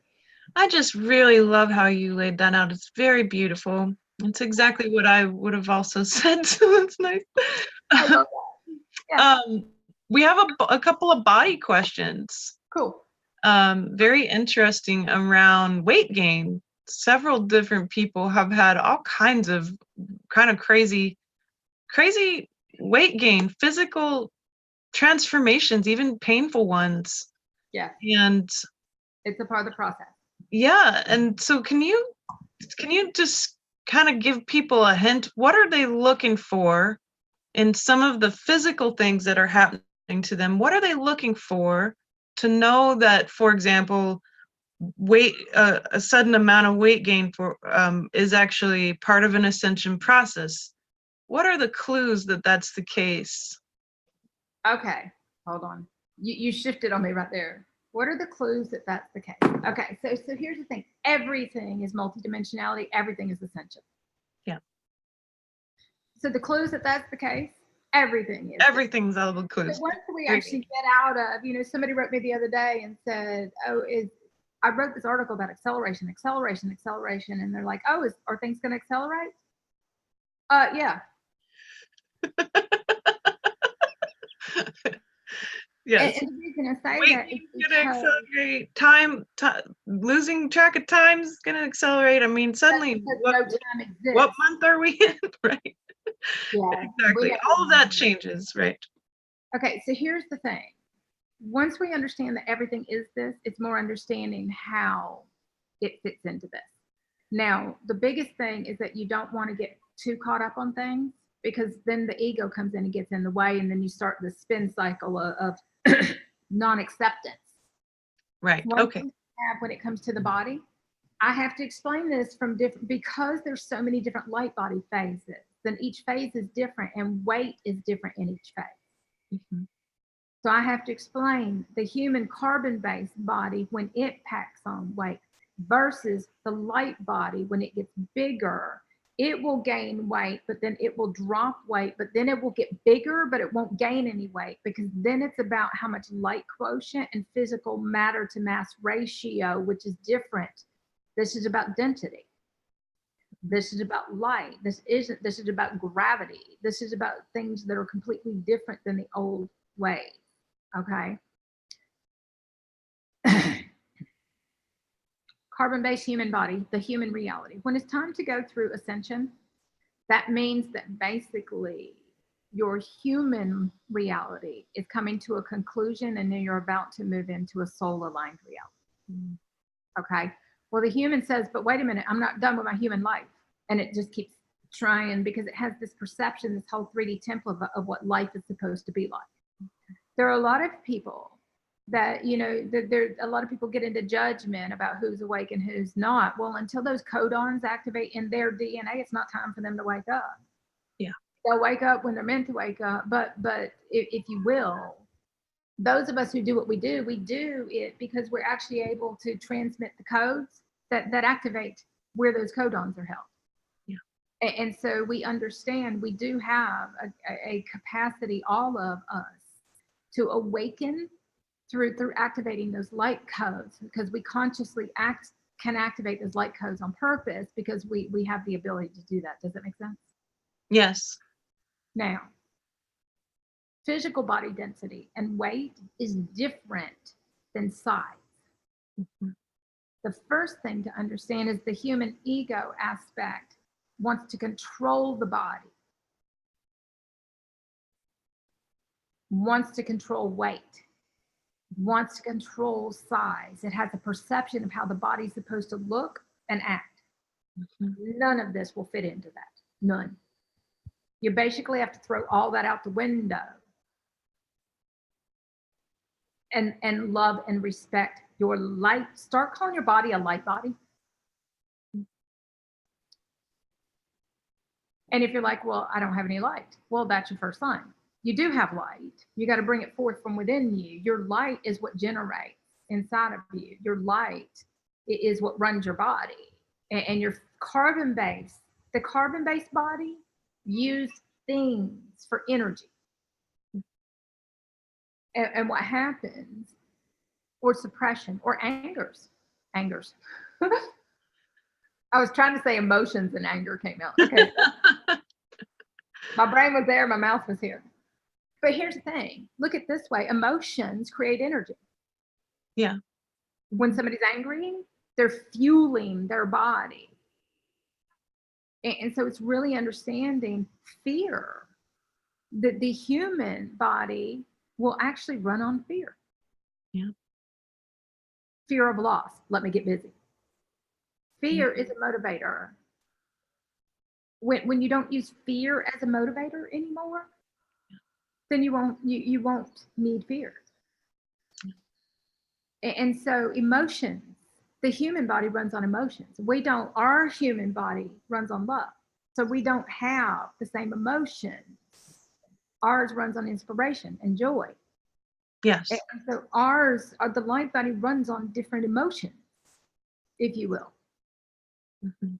I know I went sideways, but that's on purpose. So bear with me just a second while I come back around. The human body before its time. Now, everybody's body is different. Okay. So there are some people that are really teeny weeny. Mhm.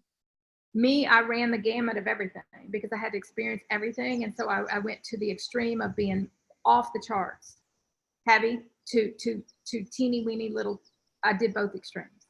Mhm. And then you're bebopping in between. Vanity, you got to throw that out the window. Yeah. Controlling your weight. You know, somebody emailed the other day and she's like, I was able to keep my weight within the first same 3 pounds. And all of a sudden, well, this is not how that works. Okay. You basically have to throw the scales out the window. Yeah. It's about loving your body. Now, okay. So Elizabeth, I have to be all over the place for this one. That's okay. Wait. When your cells get ready to start clearing heavy duty density and programming, when your heart opens, the body starts to pack on weight. The body is getting ready to release all the emotions. The body is getting ready to release all that stuff. And it will get bigger when it's getting ready to start releasing all the suppression of everything that was held. And so that's one answer. Another one is that represents density that the body's going to need to clear. Yep. Density will correlate to linearity. The more linear we are, the denser we're going to be. And so it's more about understanding how one thing affects the other thing. The other thing is that the more conscious we are, the less we try to control the body. So our body will get bigger. When our heart expands, your cells open up. Mhm.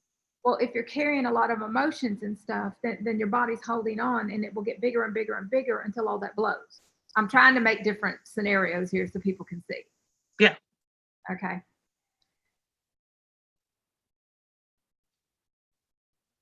There's a point of the process when our light body is about to activate. We have a gamma light body that activates. And when our gamma light body is about to activate, a lot of people will start getting really physically fit. start working out. Their bodies will actually get smaller during that period. They'll feel better about themselves. Well, that's going to trigger the next phase where the body shape's going to change again. Mm-hmm. And so during that time, they start to care about their body. During that time, they start to eat differently. During that time, they start to, and so during that time, it's a DNA. It gets into a DNA thing. Mm-hmm. Okay. Pre-ascension and post-ascension are different realities. And so I'm going to say this to make a point. I have to give, we talk in metaphors and examples so people can see energetically. Yes. Okay. Yes, absolutely. So here's one example, because all of these are true. They're just different versions of a different truth and different light body phases. And without actually knowing which phase somebody is in, I can't really answer the question with Sure. There is no one answer. I couldn't answer it with one answer if I tried. Mm-hmm. Consciousness will work through every part of your body to clear out heavy duty programming, which will come through or be experienced through physical and emotional pain. Mm-hmm. As our heart opens, remember the old adage when couples get together or people get together and they're happy, how they put on weight? Yes. I'm using this as an example. That's because their heart opened. So their body started to release density. Yeah. Okay. So we have to understand how weight works. Weight isn't what we think it is. Mm-hmm. This is about density and light. So when you are embodying all these different levels and spaces and vibrational expansions of consciousness, you're expanding, your body gets bigger. You're contracting down, your body gets smaller. And so now I got to go to linear time. The more linear we exist, the more we exist in time. So the more separation we hold, the longer time seems to appear. So for the carbon-based human body, I know I'm going really here, but it's the only way for me to explain. It will appear to put on weight for years, when in essence, that's the linear perception. It takes that long to clear that density for the body to lighten and hold a certain amount of a light. But light, I'm going to say this to make a point to you, Elizabeth. Could you weigh a photon and tell me how much it weighs? I don't think so. Okay, because this is about light quotient and mass. Yeah. And the speed of light and how fast it moves in our body. And so when your cells in the beginning, before your light body kicks in and starts clearing all the density, your cells can't move. So when your cells start trying to move to clear the density, the human aspect says, oh, I'm having a panic attack, I can't breathe. Well, that's your light body activating. Yeah. But the body is so dense that it's Right. basically photonic light is bumping into density, trying to clear the fear, trying to clear the anger and all this kind of stuff. A huge emotional release will clear a whole lot of energy. Yeah. So it's really understanding how the light body and the physical body and density work. When your heart stays open all the time, your body's in a constant release mode. Right. Okay. And so all of that suppression, all of that oppression, all of those hurt feelings are all coming up. So the body will actually get bigger so it can release. Now look at every cell like a galaxy. Mm-hmm. Okay. When your cells start spinning like a galaxy, when it's time for them to release, they start getting bigger and bigger, and the galaxy gets bigger and bigger and bigger, and it's releasing density. So there's no more density in the way. So your cells can actually spin and spin and spin and move in space. What did I say? The universe is inside. Yes. Mm. Galaxies expand and they contract. Your cells expand and they contract. And any density that we hold, any linearity, our body has to clear all of that. Mm-hmm. Post-ascension, if you will, you have expansion and contraction in a different way. Mm-hmm. You have clear and density in a different way. And so our bodies, when we're moving into source consciousness and the embodiment of all of, once I went through physical body ascension, then I had to move into oversoul embodiment, which means you're embodying the whole monad. Mm-hmm. Okay, that's a lot of different aspects to fit into this little body. Of course, the body's going to contort and get bigger and smaller and bigger and smaller. Consciousness will actually expand from the inside out of your body, heat up. It'll get really, really big. That's where you feel really, really huge. That's where you feel really, really tall. That's where you float. And while it's doing this, it's clearing any density in the body. So the body will get bigger, but the slower you go, the more space you have inside. The more your cells move all the time. If you'll notice while I'm sitting here with you guys, I constantly am moving because my body has to move. Yeah. And energy has to move. It can't sit still. And stuff. And so when we're talking about birth and realities, it's the same thing. It's getting up and moving realities in a direction. You're moving energy in the direction of what you want to create. And so it's really, this is a whole different ball game of how energy works on from a quantum state of consciousness with your physical body. Weight, it depends on the core programs that people hold.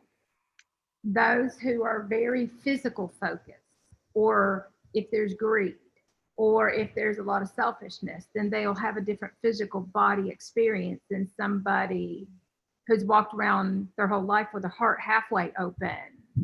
Then their body is going to be different than somebody else's. Does this make sense?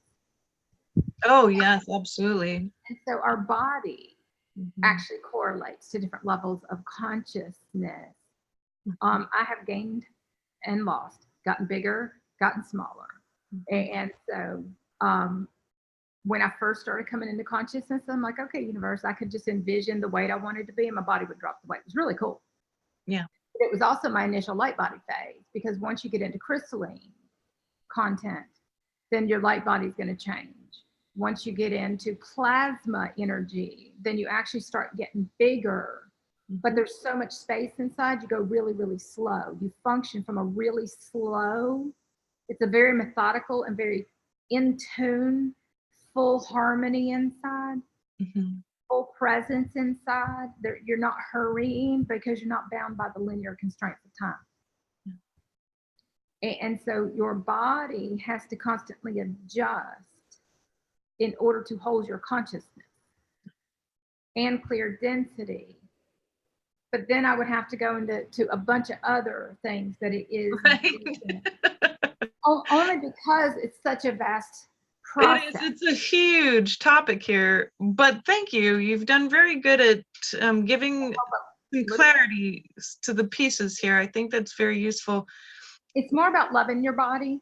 Yeah, really it is. When your DNA, okay. So I do want to say this because it's really important.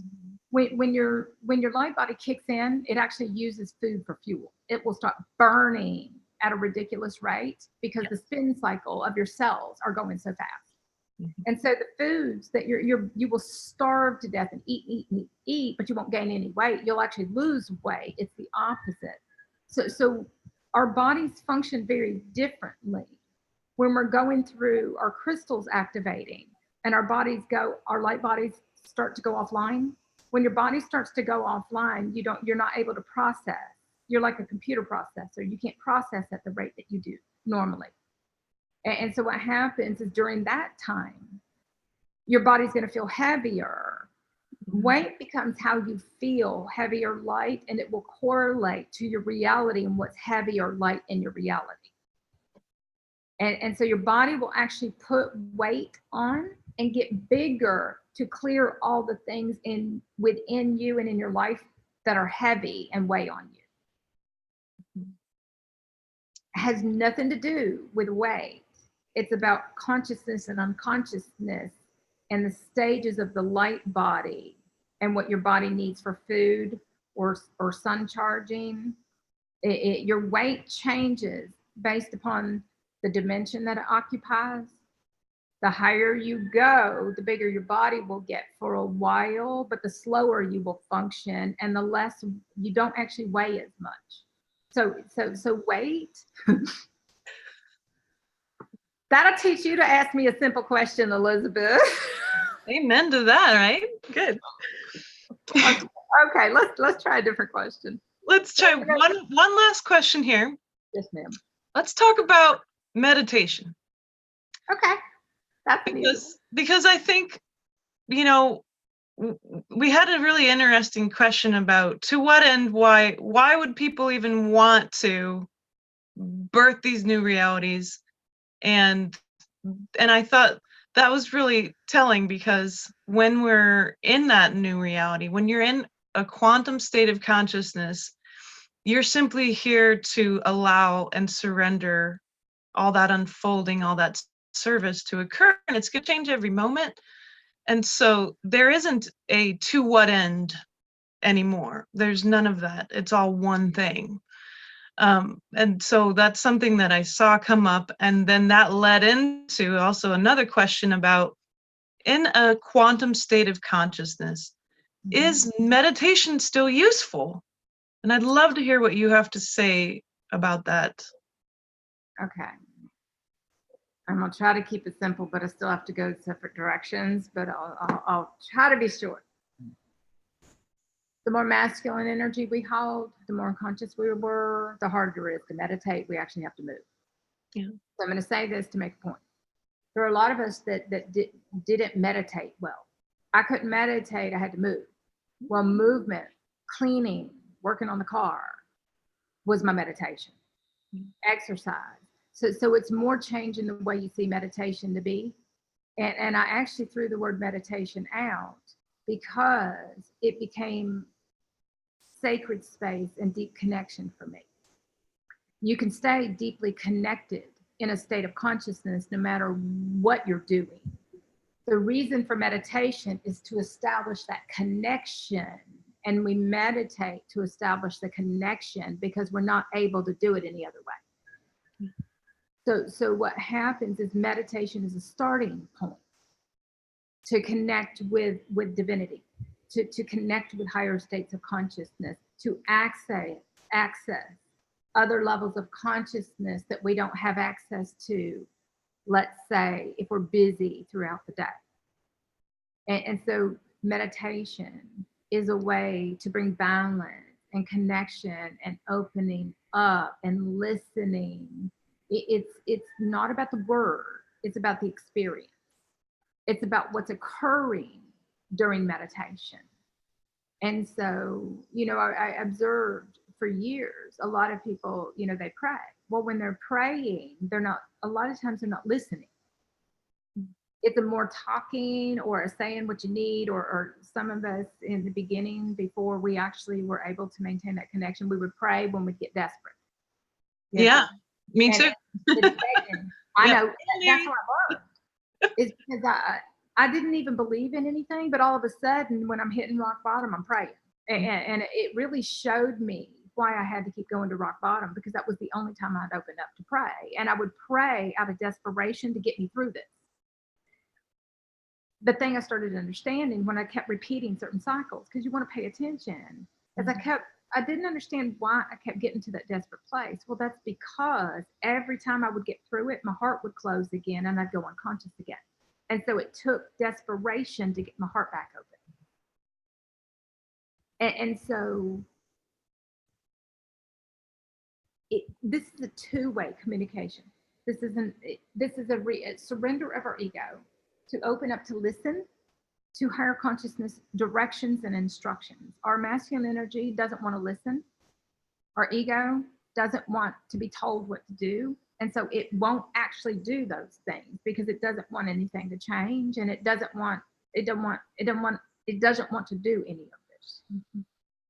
Meditation is just a way to bring presence and stillness in. Mm-hmm. For a lot of people, when they start to try to meditate, all the monkey mind and the crazy brain and everything starts coming in, and they're trying to battle everything.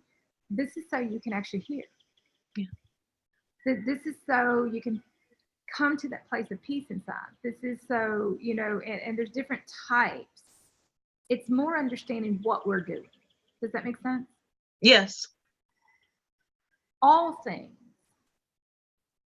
will be about establishing that connection. Meditation just happens to be one of those things.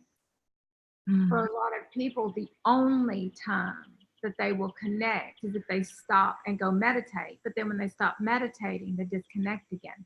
Mhm. I started to understand, don't ever disconnect, carry that connection. Yeah. Wherever you go, in every exchange. I had to learn to hold that connection. Then I never had to meditate Mm. because I was able to maintain and sustain, but it took me a really long time to be able to do that. Because every time something of a different vibration, when you're meditating, you're raising the vibration of your body, which is activating the Kundalini, which is just a part of this process. It's activating higher consciousness DNA. It's activating. It's moving from a linear reality to the possibility of a quantum state of consciousness if each person can surrender and let go enough to not be in their head the whole time. Yeah. And so all of these things we do are practices that we implement in order to achieve a certain state of consciousness. Meditation just happens to be one of those things. It's no different than going and sitting under a tree and letting go. It's no different than surrendering. For me, I would just put pillows. At first, I had to use nature because it was the only way that I could come into balance and clarity within myself. Then, once I was able to maintain and sustain that, I would put pillows against my wall in my bed and crawl in the bed. And I was able to maintain and sustain and hit higher states of consciousness just by being alone. Yeah. And so it's not about meditation so much as it is what each person is working to achieve. Mm-hmm. And that meditation is one of the avenues that is important. Some people will channel. Some people will go, we go hug trees or lay your body on the earth. It's more about getting our heart wide open all of the way and not shutting our heart back down.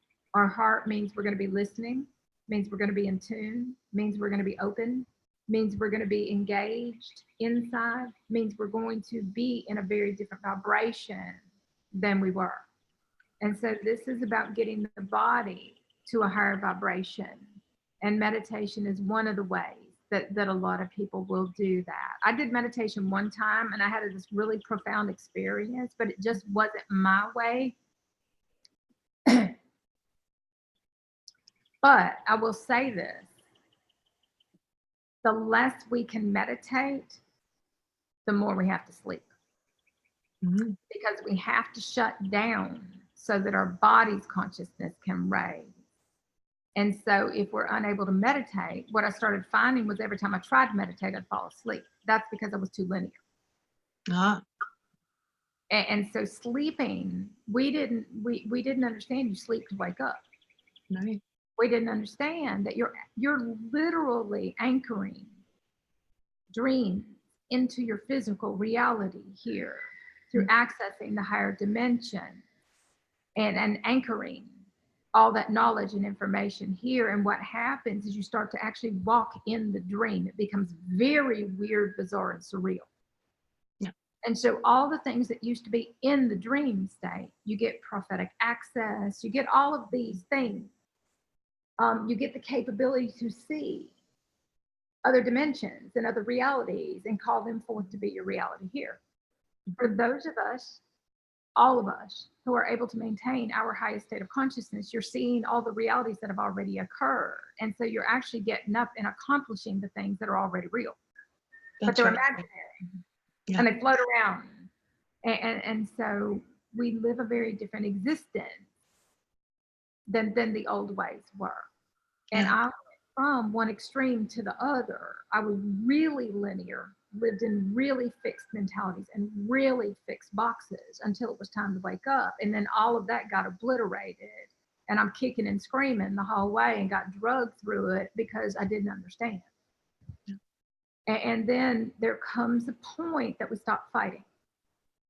There comes a point that we surrender and let go. And meditation, prayer, connection, it doesn't really matter what we use. We're supposed to use them all. Yes.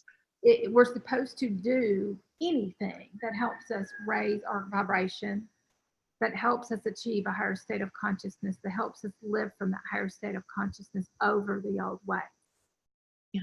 And so does that help a little bit, Elizabeth? Yeah, and it's also meant to feel good. I mean, I get a lot of clients say, hey, I'm frustrated, meditating is so hard for me, I don't feel good when I'm doing it. And I say, please stop. Don't torture yourself anymore. But you've also explained too, like that this erases this idea that there's always, oh well, it's just means to an end. I'm just gonna have to do it because I have to, and that's what the ancient ways say. Yeah, we're throwing that out of here. Well, and here's the thing, is that this is not, we have to be careful because a lot of things we say, it's misinterpreted and taken a certain way. So when we're describing things, we're trying to break the boxes down. We're trying to break the limits down and offer an abundance of different ways to see. And so one of the things to understand is that meditation, so feel like the person you said, they say that they're trying to meditate. We don't try to meditate. You let go. Yeah. It's the energy of trying too hard. Mm-hmm. And this is the opposite energy of surrender and let go and stop trying to do anything at all. Yeah. And so the mind, the ego mind, will try to do, and then it's like, well, I can't, this is challenging. Now I will say this, for a lot of us in the beginning, when we were having to establish a new way of being, it's uncomfortable because you can't sit still. It's uncomfortable because you can hear your thoughts. Mm-hmm. It's uncomfortable because you don't have any control. Yeah. And so for some people, they're like, I don't like to medicate because it's uncomfortable. Medicate. Meditate. All my words keep coming out jumbled because I'm functioning at multiple speeds and my mouth is. I understand. Soon we'll be able to do these interviews via the universal telepathy, right? Well, anytime we have a time constraint, you'll notice I speed up. That's I okay. start talking faster because I'm observing linear time and I know that we're coming to the end, so I'll start talking faster versus just sitting and chit-chatting like we love to do. One is to get okay with the discomfort that you feel so that energy can release. Yep. And so the other thing, though, in the beginning, when we're breaking ego constructs down, it's not comfortable. So we basically have to understand that. If we don't understand that, we're going to be resisting and fighting and challenging and all that kind of stuff. Mm-hmm. It's not comfortable to sit with the ego, but it's important so that we can understand it and bring different energy through. Yeah. And so for a lot of people, sitting down and trying to meditate is trying to get present, and that's uncomfortable. Yeah. And so it's really understanding this is about getting present. The easiest way to get present are going to be simple ways. Yes. Okay. It's going to be let everything go. That's number one. Let everything go, and just be. And we don't know just how to be in the beginning. Yeah. To consciously create your reality, you're doing it from that being and connected place. Mm-hmm. And so it's a being, and then we do from the being. Yeah. It's not I have to do. It's I see all the things I need to accomplish from the inside. It's a deeply connected place of seeing and then getting up and doing those things. But it's through the being. Yeah. Well, if we don't know how to be, then that's the first thing we have to learn how to do is to completely let go so we can be. Mm-hmm. Which is the hardest thing for the ego because we can't just be. Yeah. And so it takes constant practice. Yeah. Of pulling away.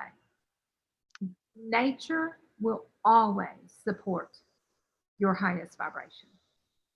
Wait, you said something about the nervous system, Elizabeth, that's important to go back to, but I don't know if we have time. If your light body is trying to kick in and your human body is carrying density, or you're not listening to your body, then your nervous system, this whole process is a rewriting of the nervous and the immune system, every system in the body. And so when your body starts saying, I'm in overload, then it's trying to tell you to pull away. And if you don't listen to it, then all these other things will occur.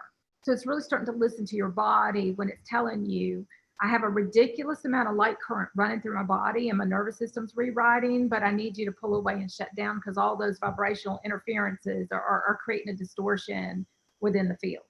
Mm. And so understanding your body's trying to communicate, your body's doing a whole lot of things. Your light body functions very differently. The whole thing's energy. Energy will rule. Okay. Yeah. And so that's one thing that's really important. But two, use nature. It's one of the gifts we gave ourselves to support our light body and to gain clarity and simplicity and just be. And utilize the gifts that are available to make everything easy. Mm-hmm. I didn't understand in the beginning, so I made every excuse. I don't have time. Well, the more excuses you make, that's your ego, which means your universe, which is a higher aspect of you, which is you, is going to say, okay, this person is letting their ego run the show. And basically the universal aspect will step in and say, no more. It's time to wake up. It's time to come online. It's time to bring higher consciousness through. It's time. You don't get to let your ego run the show anymore. And so we have to choose consciously to honor and respect. We have to choose consciously. Otherwise, the other reality is the one we get. Yeah. So we utilize nature. Be okay with looking crazy. You're going to look crazy. Dimensionality doesn't fit into anything. You're going to have to get over all the judgment yourself. Yeah. If you need to go hug a tree, if you need to go shake your body, if you need to go lay on the earth, if you need to go take a walk until all that and you found peace inside, then do whatever it takes, because that is getting your vibration high enough. Yeah. Your body's vibration, your energy is too low, and your light body, your higher consciousness aspects of you cannot come through. Yeah. And so it's really understanding and putting things in a different perspective of how important achieving and maintaining and holding your highest level of consciousness is relative to your overall vibration, and nature will allow you to raise your vibration back. Yeah. You got to get your vibration high enough so that your reality can shift and change, or it can't. Mm-hmm. Yeah. And one, it's replenishing, sun charging, going to the beach, just taking a break, taking the day off, go play, let go. Yeah. And so it doesn't matter what we do. It matters that we do. Yeah. And we are the ones that have to make it our priority. Otherwise, everything else will be a priority instead. And that's where realities go sideways. We're given a bazillion chances to wake up and listen and honor and respect. And when we've refused and said no, then this is what we call timeline collapses, or realities collapses, and it's just a convergence. And what happens is we've exhausted all linear control, and what's happening is everybody's being moved into a higher vibrational reality, whether they like it or not. Yeah. But in order to move into a higher vibrational, a higher consciousness reality, then clearing everything out that's unconscious and all the resistance and all the excuses and all the fight, that's what each person has to go through, because that's what's in the way. Yeah. Does that make sense? It really does, Lisa, and you've painted such a beautiful picture that helps us all to recognize that we're set up for success here. If we choose this, if we're choosing it each moment, we have all these pieces that, like you said, one of the gifts we gave ourselves was to be connected to nature. That nature's there, literally. It's our bodies are part of nature. Our bodies want the simplicity of nature and what that light is. And then also not to give up, that the discomfort is to be expected. And that's actually a great gift if we can, in self-awareness, notice it and be able to work with it. It's to not fear or judge the discomfort or try to avoid the discomfort. Yeah. Which is what we did on a human level when we were deep asleep. And so it's really understanding when that discomfort comes up, embrace it and let it come up. It's really important to feel. Mm-hmm. And so this is about not suppressing anymore. The vibration of the earth, the cosmic frequencies, the universal frequencies are so high. Suppression is not an option anymore. Yeah. Avoiding, refusing to open up or listen, keeping our heart closed is not an option anymore. And so understanding this is so each person can return to their purest and highest existence, which is simple and easy, completely abundant in every way. There's not 1 ounce of lack, but we have to be willing to embrace all the things that the human ego has made up stories about to fear. Yeah. And so it's really understanding that when our hearts are wide open and we're listening and we're ready, then everything we most desire on a soul level from our highest place can come forth to support us and assist us in fulfilling. It's only the ego that gets in the way. This is an opposite reality. Our soul is pure. Mm-hmm. Everything else is ego. The ego is what creates everything. And so instead of battling the ego and fighting the ego and calling it all this stuff, it's understanding it. Yeah. And choosing which aspect of you you're going to be. And if you open your heart bigger, then your ego won't get to run the show anymore. Does that make sense? Mind-blowingly. I want to say, I know we wanted to talk about creating mm-hmm. and birthing. All of this is a part of that process. So somebody might say, oh, they didn't even talk about it. Well, we kind of did.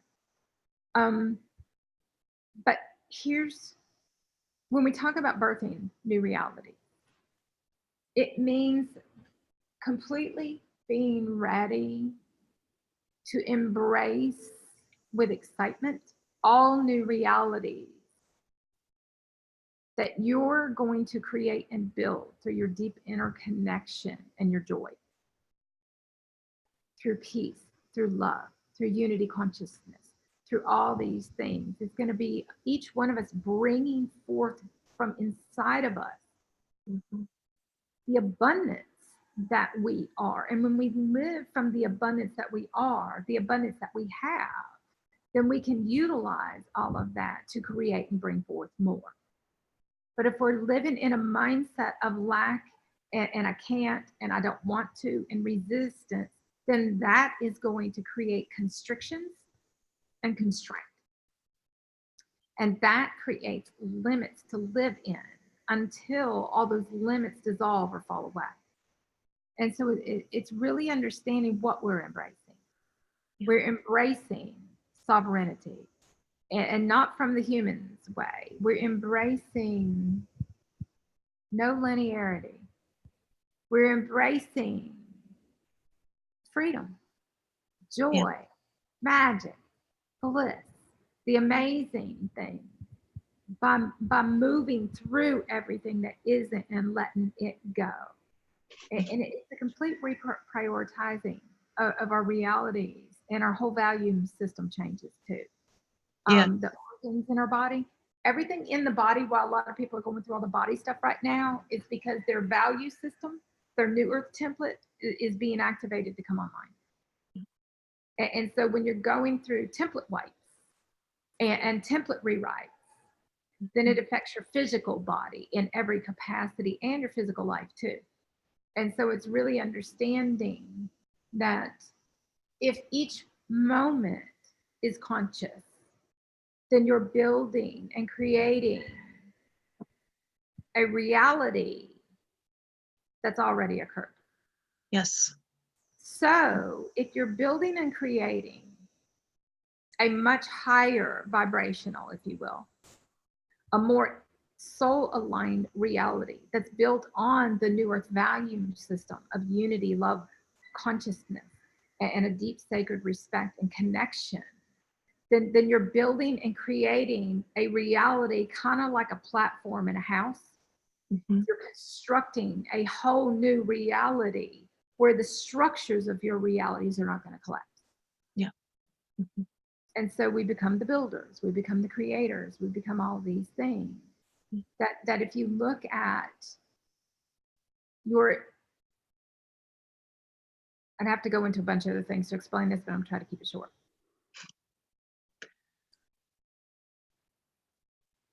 It's your relationship to yourself and everything in your reality.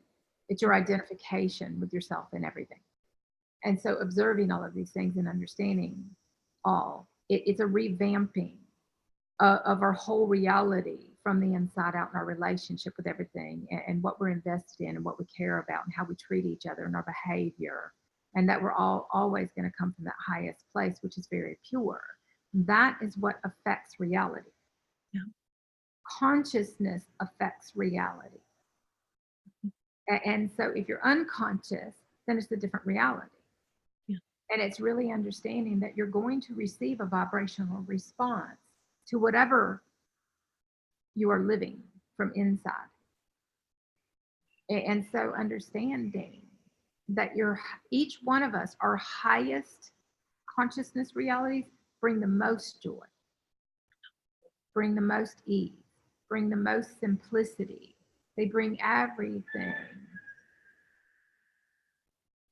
A lot of people don't understand because they haven't experienced yet, but the most fulfilling, so a lot of people are walking around and they're not fulfilled and something's missing.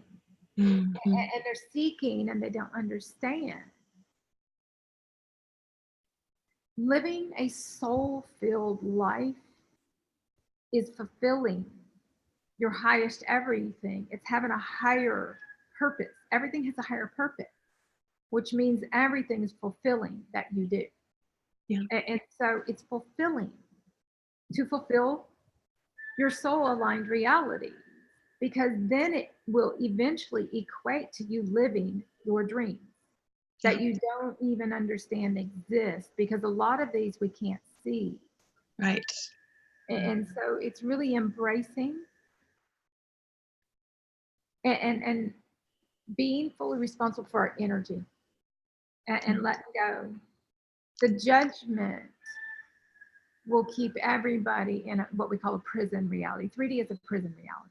Yes, yes. Mm-hmm. Okay. And so you want that freedom, you want that joy, you want that magic, you want all those amazing things. The only thing is that the human ego aspect doesn't get to know anything in advance. Only your highest aspect of you does. Yes. And so if you want to know, go ahead. I was going to say, and you pointed out that what is built upon ego will crumble. But what we're talking about is the energy being built from that quantum state of consciousness. It doesn't crumble because the foundation of it is pure. It's pure love. It's pure energy. It's connected to the universal, the quantum, and all, everything in between.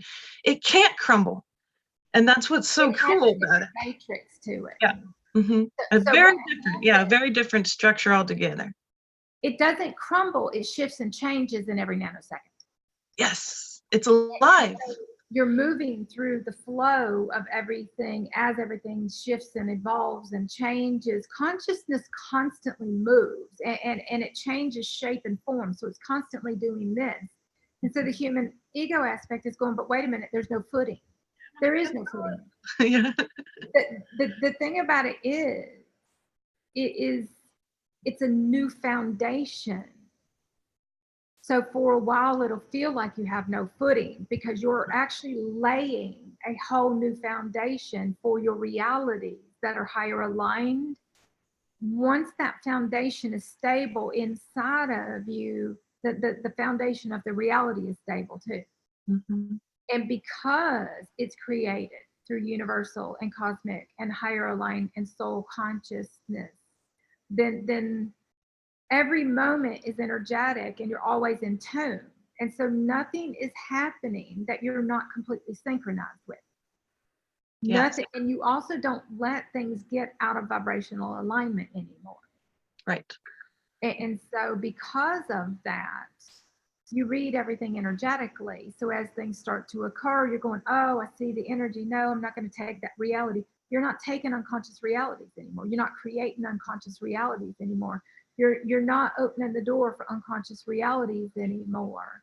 And so it's a very different existence than it was before, where full quantum consciousness, this sounds really funny, it is the stability.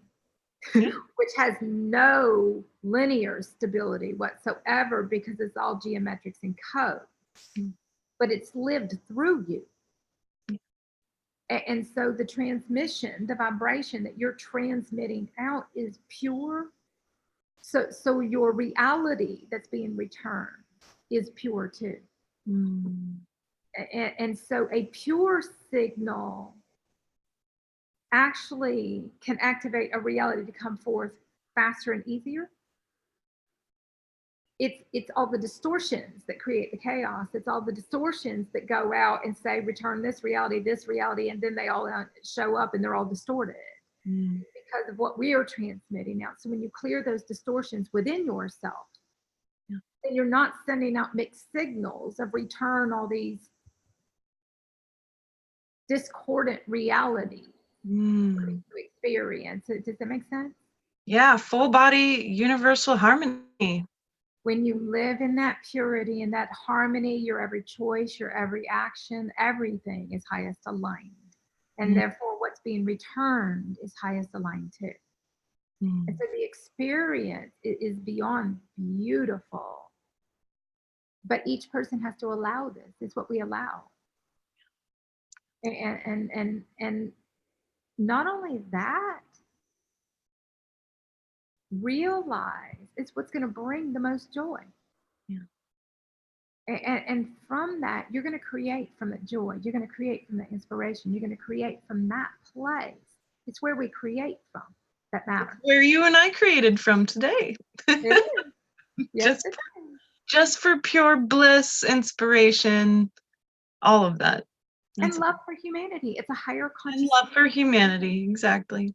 Where you know, look at all the work that everybody's done all these years, and now with the 12D template, this is about everybody that's done all the work coming together. Now we are the networking system for New Birth. And so now, you know, we're bridge keepers. We use all these words, gatekeepers, grid keepers, and all that stuff, which are roles that we fulfill, which actually take precedence over what everybody else thinks is important, because that establishes and anchors the grids and the networking system here. Yes. And so by fulfilling those roles, we can actually work in every dimension in the wake and the sleep state. We don't have a separation between the two. Right. Everything is fluid. Everything is aligned and vibrational. And if it's not, you know it. And the beauty is the moment something's not vibrationally aligned with you. I want to come back and say something important, Elizabeth, just because a lot of people may not understand yet. The moment you realize something's not in vibrational alignment within you, you go inside and resolve it and work through it. And then the outside won't matter anymore. You will let everybody go play their own realities out. You won't feel the need to impose. You won't feel the need to judge. You won't feel the need for any of that stuff. We are off the charts with our frequencies. It just keeps amplifying and getting louder and louder and stronger and stronger. And we've switched like a bazillion times since we have. I've been watching it, switching. It's kind of fun. We just went like, these are going to hit the chest and the heart and everything, and the breathing for everybody. And so I'm watching and listening. I'm going, whoa. I think other people are feeling it too. I'm getting some chat comments about that too. Yeah. These are these are flare. This one feels like an X flare though. This one is not the typical. So I have a feeling we've moved into X flare. It also is going to have something to do with some other stuff. But anyway, yeah, these are really powerful and strong. These, on a human level, these are what collapse timelines. Yeah. And so these cut through the veils. These, yeah, these are big babies. We love these. We get excited when all this stuff starts happening. Okay. Because a collapse is a convergence. So when we talk about collapsing timelines, it's where everything just collapsed into one. And what happens is that new realities can come forth. Everything everybody's worked for is now can come forth. Yeah. And so this is why it's so cool. When you start working energetically with timelines and realities and all that kind of stuff, it's really important not to get hung up on the words.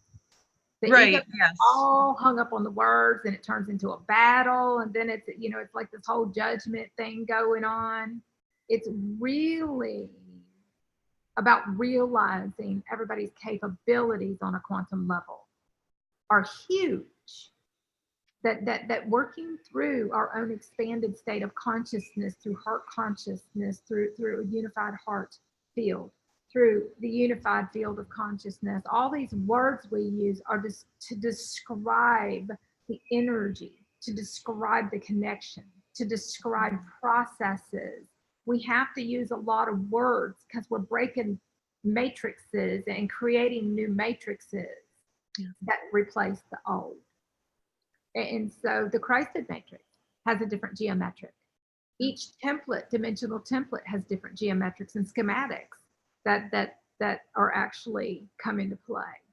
And so having access to all of this knowledge and information from inside of us comes through our own pure heart consciousness and how we live our life here. And so until we are able to completely resolve and dissolve our own ego aspects, and there will always be ego come up. It's just that it can be very minimal. Yeah.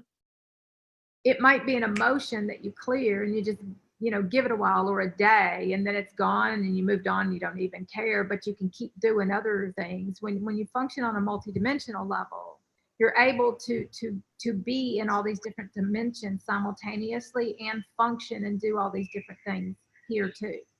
Yes. And so it's a very different existence than the old single dimension was, where there's only a physical reality and everything I was told was real. Mm-hmm. So it's a very different reality. It's through our heart connection. What's real is our connection. And so I'm gonna make this up for a moment. If it was me and you, Elizabeth, and we came in together and you're in your ego, there's no connection. Right. But the moment you let your ego go and your heart opens, we're able to connect, we're able to do. And that's what everybody wants to understand, is that if your ego is present, there's no connection and there's no purpose. There's no point. Yeah. And so understanding, we see in purposes, we see in benefits, we see in gifts, we see in capability, we see in potential, we see in possibilities, we see in opportunities, we see in everything the human aspect doesn't see. We see in everything, which is the opposite of the old ways. We don't see in limits. We don't have limits. No limits. We don't have limits. The only limits we have are self-imposed.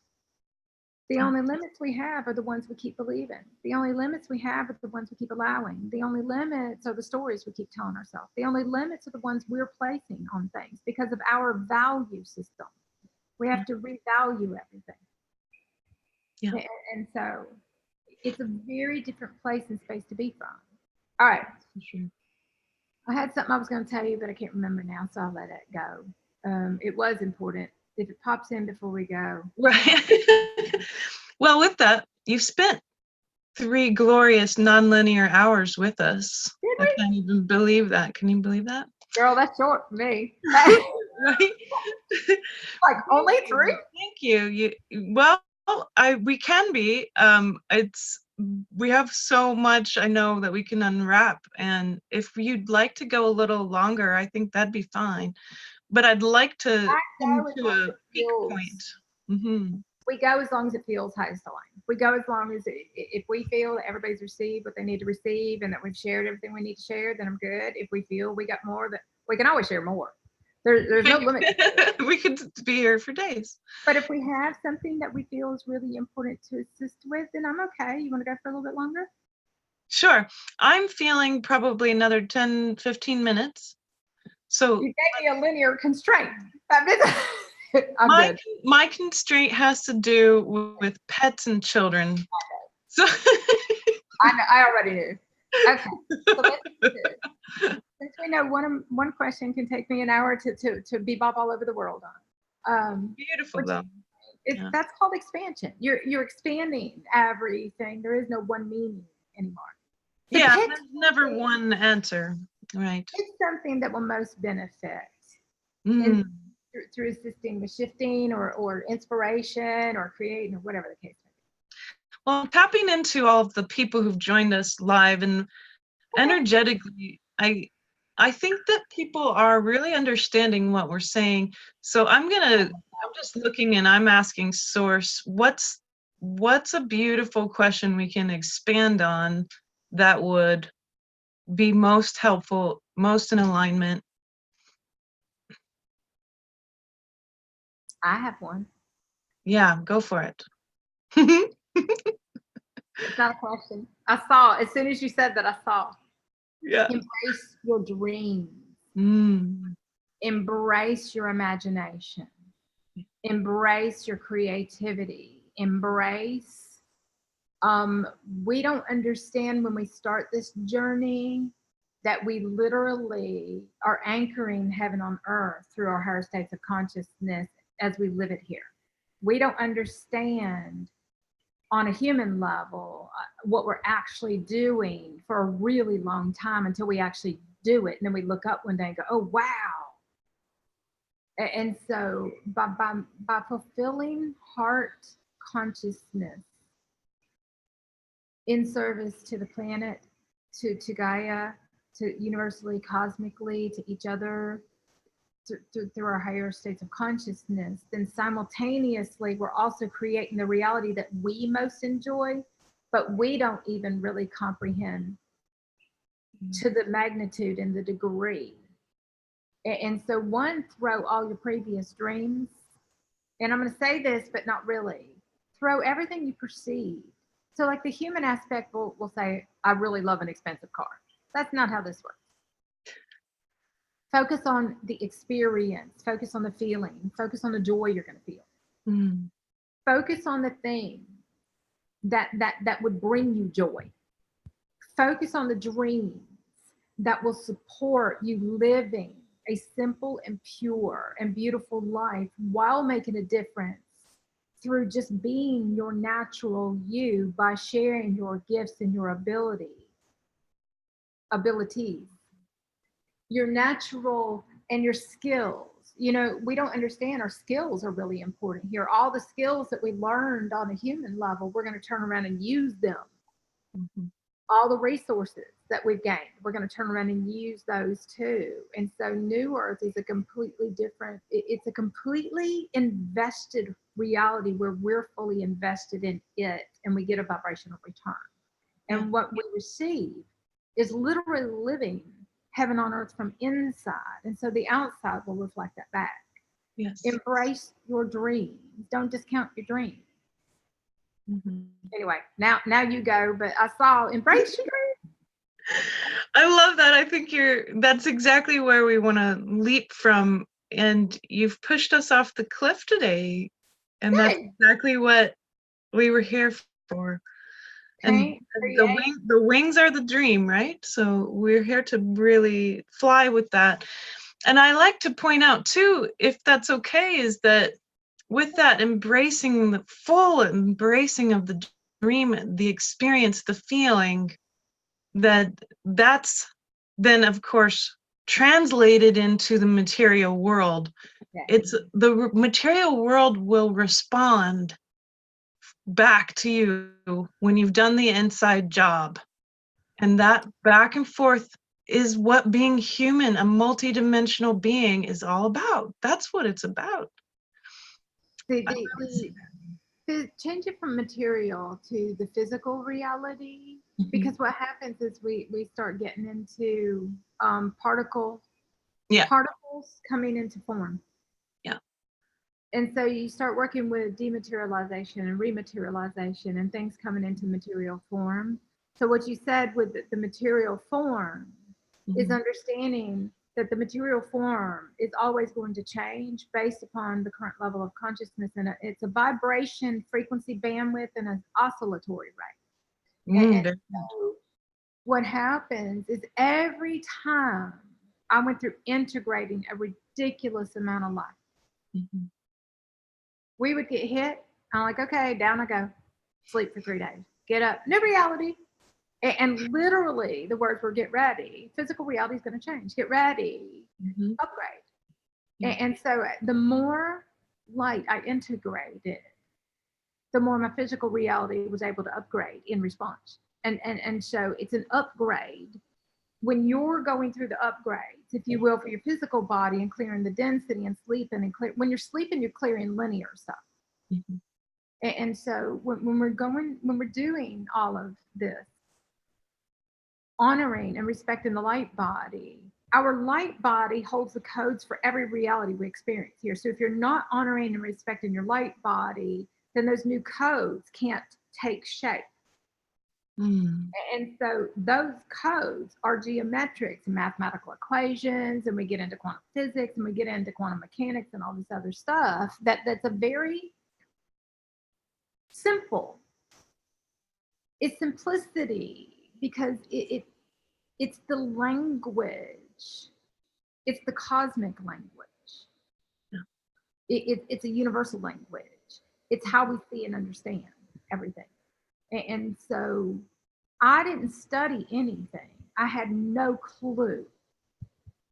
All this came from within me. I was sitting on the floor with colored magic markers and poster board writing out in frequencies and dimensions and quantum physics, and I had no clue. It just busted out of me one day because I had merged on a soul level and all my knowledge was coming forward. And then how to put it together so I could explain it. You have to learn a whole new language.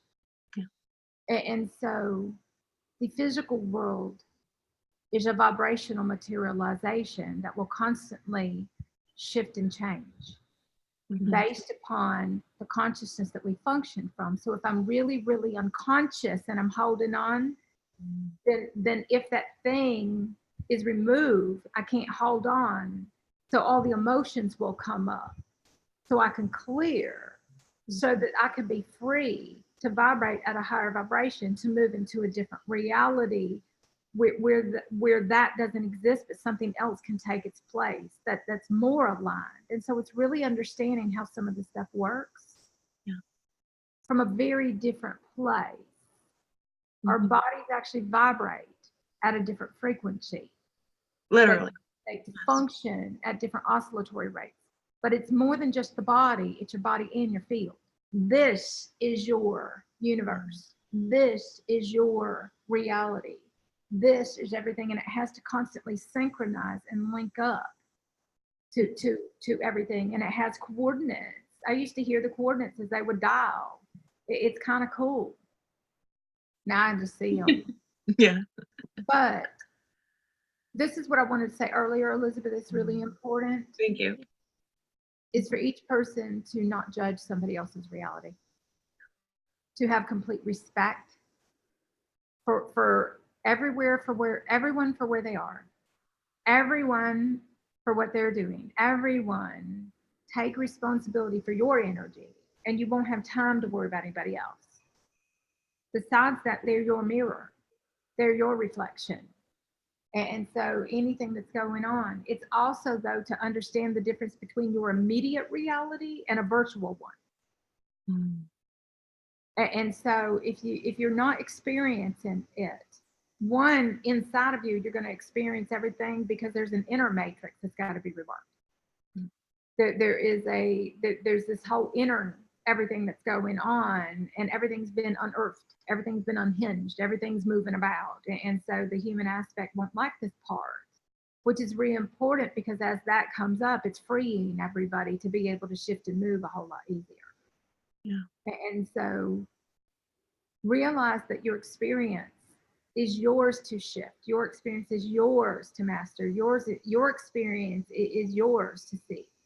It's not everybody else has the same reality. Everybody lives in different realities, different dimensions. This is a multidimensional earth. We don't all live in the same frequency bandwidth anymore. Right. It's we can't even coexist in the same vibrational space a lot of the times because of the vibration, the frequency, the transmissions. This is a whole different existence than it was before. Yeah. The coexistence is relative to our vibration and our energy. And so the higher states of consciousness require that everybody be conscious. Otherwise, the transmission into the unified field of consciousness is not conscious, and therefore it has to be dealt with, shifted. And so really start understanding from a different level of consciousness that your reality, your inner reality, your external reality, everybody else's reality, respect, non-judgment, and basically staying focused with what you're consciously doing, being, creating, transmitting, allowing. Because what will happen is you will no longer be bound to the old reality. And so not everybody is supposed to fit into the same reality. We're all supposed to have different realities. We unite when we vibrationally have an alignment and purposes, and then we go apart again. There's no attachments, there's no cord, there's no needy, there's no pulling, there's no dependency, there's no, for a while, you'll find that when somebody is not been able to become fully, then what will happen is when we enter each other's fields, you can feel that person's energy pulling because they don't have enough energy to sustain on their own. Right. And so it's really being aware of your own energy, because here's the key, is to, instead of using the outside world to gain your power and your strength, to go inside and connect, to bring that power from within you, so that the outside world can be a different vibrational response. And so that connection is where your stability comes from. That connection is where all your knowledge is. That connection is where all your abilities are. That connection is actually going to become your backbone, your spine. Yeah. It's your power, but it's all through love. Yeah. And so it's a very different, and it's misperceived because it's not about words. We just use words to describe. And so it's about connection and feeling and listening with your whole being instead of being up here. It's about listening with your whole being and your whole body, full presence with your whole being and your whole body, and basically letting everything else fall away. Let it all fall away. It doesn't matter anymore. As you achieve, each one of us, a higher state of consciousness within us, the old realities naturally just go. You don't even care. Because what happens is it opens up all new realities that are more exciting. All new realities that bring more joy. All new realities that support what you do really care about from the deepest place inside of you. But half the time in the beginning, we don't even know what that is. Right. So it's really not getting caught up in your head about anything, and just really embracing fully the complete unknown. Embracing to our human aspect, it's unknown, but inside you will have a feeling and a connection, and you'll know. You'll have this peace. You'll have this, oh, something awesome's coming. I don't even know. Don't even care. Oh, something awesome's coming. And we live our lives this way. Yes. It's like, oh, the energies are really, something awesome's coming. Oh, okay, universe, just bring it on, because you're just talking to yourself. Yeah, exactly. And it's like, oh, the beauty, the peace. Oh, this is amazing. Okay, bring me the magic. Okay, bring me rainbows. And you know what's so funny is you can say, bring me rainbows and walk outside and there'll be a rainbow outside. And be like, yeah, there it is. Yeah, exactly. So really allowing each one of us, allowing ourselves the most magical and amazing experience by returning to full consciousness with ease.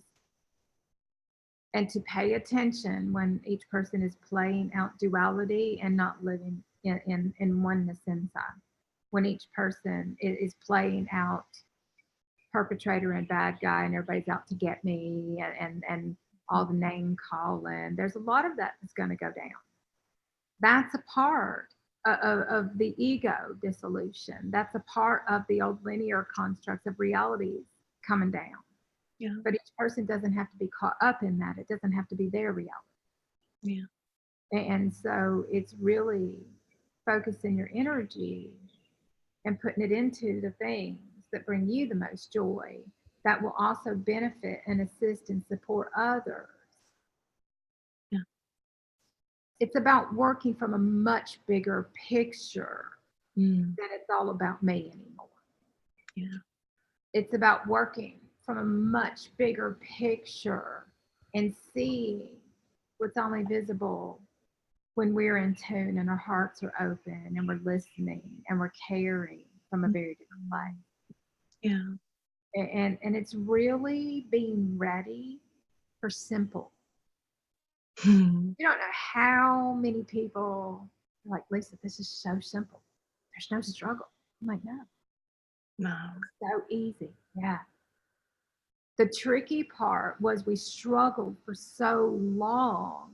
We don't understand how easy this is. That's what everybody's fighting is easy. Isn't No that struggle. funny? It's true. I think you nailed that on the head right there. Stop fighting and struggling. Allow for peace. Allow for simple. Allow for ease. Allow. Our ego aspect doesn't allow this part. It just stays caught up in all the mess. Yeah. And so when we completely merge and unify within ourselves, with each other, it's simple. It's so, look, me and you came together, we laughed, we talked, we're like, oh, this is so easy. There was nothing to do, right? No, nothing. It's the same thing. Literally, I didn't even have any notes. That's not how it works, really. It's genuine, it's real, it's natural. We're just sharing the beauty. And you know, and I have a new girl that I just came into contact with. And you know, when you look at the parameters for your reality and what you'll accept, when you're like, I'll only accept the highest state of consciousness, I will only accept love, I will only accept purity, I will only accept kindness, I will only accept generosity. But the thing about it is you can't say that's all I'm accepting, but then you're not living that. So you have to be the most generous person. You have to be the kindest. You have to live it for you to be able to receive it. It's a vibrational response.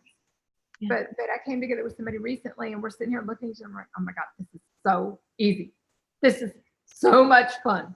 This is so, you know, and it's so exciting. The people that I work with, it's so pure and it's so much fun and it's so simple and it's create and you have the most joy. There's no struggle here. The ego is going to be the struggle. So to really understand, simplify. This is simple. It's not complicated. No. I think that's really important for a lot of people. If you're struggling, it's ego.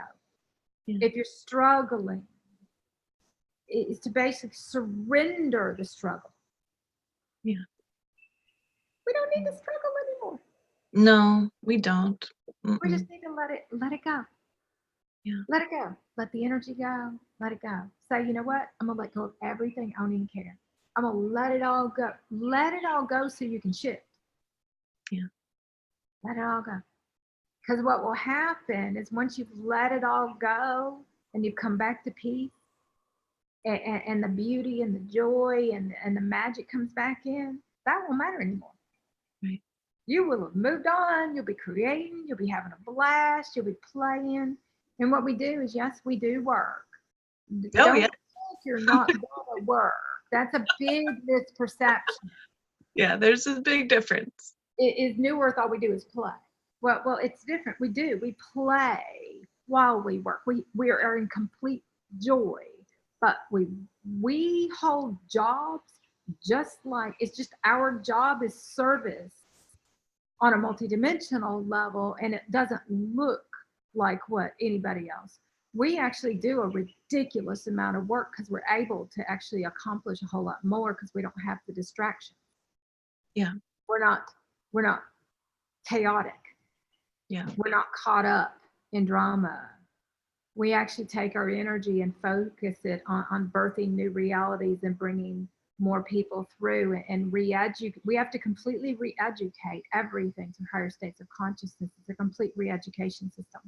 Yes. And so what happens is that every reality is playful and magical. And so whether you're working, it's your highest vibration. And you know, we still do every job. We still do. I still have to get up and I have to maintain a house, and I still have to do stuff in the yard, and I still have to go buy groceries, and I still have to do everything plus a bazillion other things too. So don't kid yourself that you're going to. Right. Simple like doesn't mean it's a vacation. It's a simplified life that serves higher consciousness, and you're doing what you love. Yeah. A bazillion things that you love. It's not going to be one thing. So don't look for the one thing you're going to do. Right. That too, right? Yeah. It's everything you do is what matters. Everything you do is highest aligned. Everything you do is generous and kind. Everything you do it is from a place of love. Everything you do, that's how you build the template, is everything in your life is highest aligned. And that takes time. Every relationship highest aligned. Yes. And so it's a complete reconstruction of your reality, and you're going to go in and out and in and out. People are going to come in and out. There's no fixed. They might stay for an hour. They might stay for a week. They might go again. Somebody else comes in. So if you're affixing to reality, to things, if you're affixing to things, then it's going to be very challenging. This is vibrational. So the moment the vibration changes, the reality changes. Yes.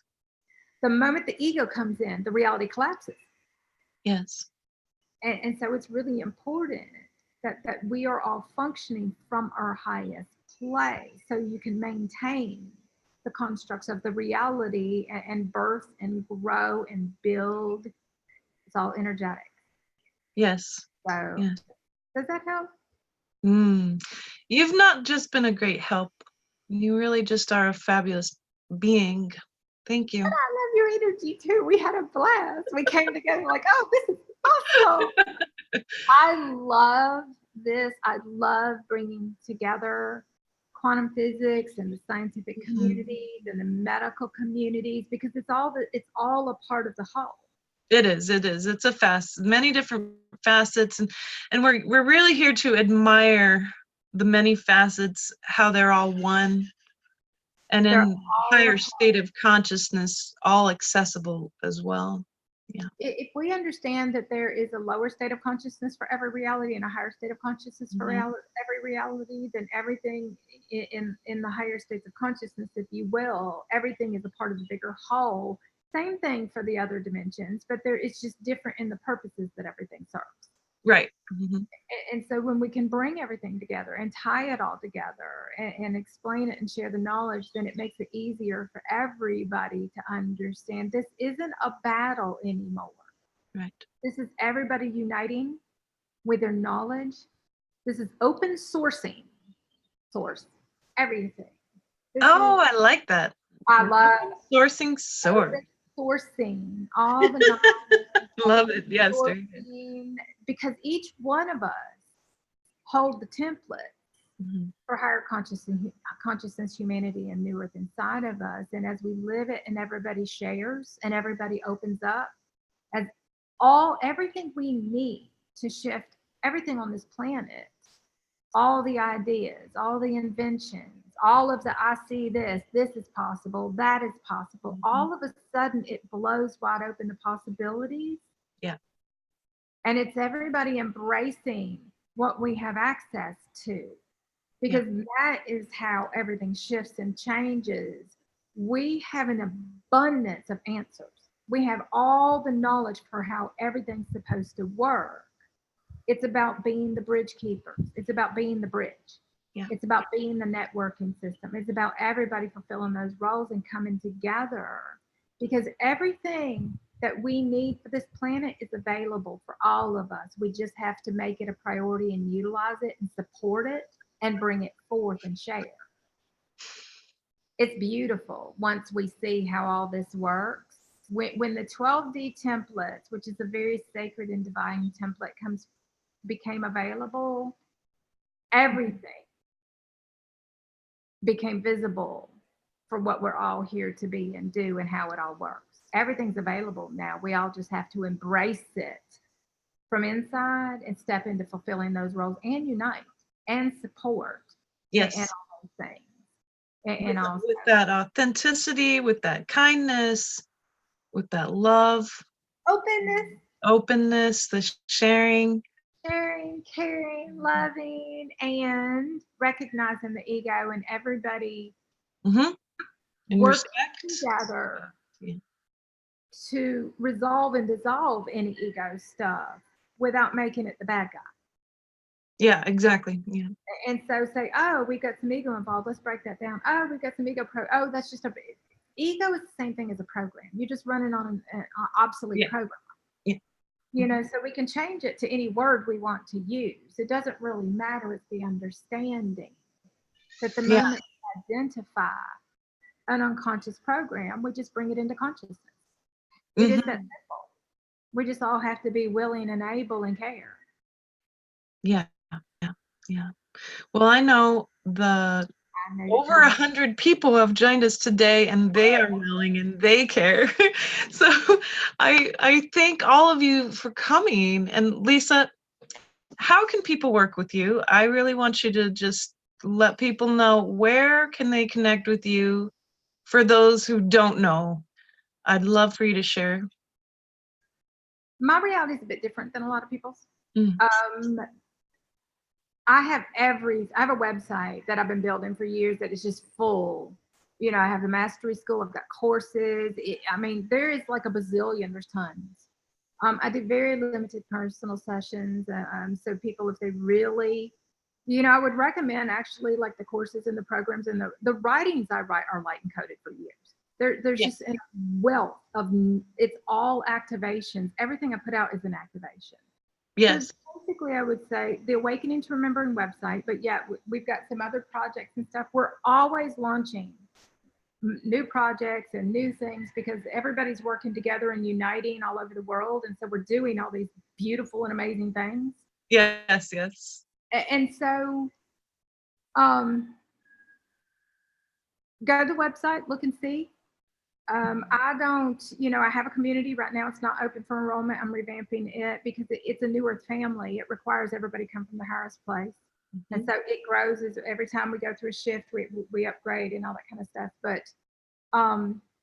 lots of upgrading going on for all of that. Yeah. It's new awareness, and it's bringing all that awareness forth and sharing it and stuff like that. So the website probably is where everybody finds everything. And then everything that I do is contributory. Everything that I do is you have to want to be a part of something. Everything that I do is not anything like the old. Everything that I do has the highest purposes for all of us and humanity here. And so somebody's really got to be ready. And if they are, it's really simple and easy. And so I've provided a bazillion ways to do the inner work. Beyond that, just watch my website because I announce as we go. Most Yes. of my stuff is through interviews and conversations. That's how we share the knowledge. A lot of people don't understand that for years, a lot of us, we've done interviews to share knowledge, to Right. reach many people. And so a lot of it's through these. And so just watch. We always have things that we're announcing that we put possibilities and opportunities out. We let people figure it out for themselves. Yeah. And so if people want to, working with me is right now is very limited just because of the immensity of everything that we're doing. So when you say that to me, I'll be like, just because we maintain and manage a ridiculous amount of realities that take all of our focus and energy to accomplish. Yes. And everything is uniting with and bridging and connecting and through opportunities that everybody creates and brings together and stuff like that. So just watch my website. If anybody's, I kind of make announcements as we go. And it shifts and change, so whatever. It's a living thing, right? It is. They expand from the soul outwards, these beautiful acts of work and re-educating and sharing knowledge and wisdom. Part of my contribution on a soul level, it was honoring my soul agreement and higher. You get into galactic missions and all that kind of stuff. But it was me fulfilling certain roles for humanity when they started going through this with collective ascension and with the vibration of the earth reaching a certain point. And so all the years, my role was to get all the information out there and to make it available by the time collective earth started going through all this. And then I shifted to a different place where all of us are uniting and accomplishing a bunch of different roles. And so it's just my website is massive with open source free information. And then for those who want to accelerate even more, then I have a bazillion ways for people to do that too. It's beautiful to create the opportunity and just leave it. It grows organically. Yeah, exactly. Yeah. DNA is living and breathing, and it creates, and so it's kind of beautiful when you start to see. So yeah, thank you, sweetheart. I appreciate this. I love coming together with you. Well, I love your site. It's full of light, and I attest that everything you do is woven with incredible, pristine, impeccable light. This is Mr. Buttons, and he's come over to tell me that he wants me to feed him now. Oh, I was going to say bathroom or feeding, one of the two. But I did their own bathroom thing, so I guess that would make sense. And you have children and stuff too, so I get it. All right. All the peoples. But Lisa, I really do. This conversation is obviously going to resonate through all of this quantum reality, and it's certainly meant to create waves. I'm sure that many will be able to receive light from this, but also re-listen to it again and get that extra bath of energy again and again. It'll be on YouTube as long as I'm around. And I know, isn't that hilarious? I know, I do the same thing. I'm like, as long as I'm around forever. Yep. Yeah. That's beautiful. Thank you. I'm really appreciative for doing this together with everybody, and for everybody who chose to attend and join us and listen and contribute. You're contributing your energy when you're here. Yes. And for those who listen on the replay, you're contributing your energy to the grid work for our New Earth realities here. So it's actually quite beautiful to observe. So thank you guys. It really means a lot that you guys are embracing along with, and everybody's doing this. It's beautiful to see. It's beautiful to experience. It feels so good too. It does. It does.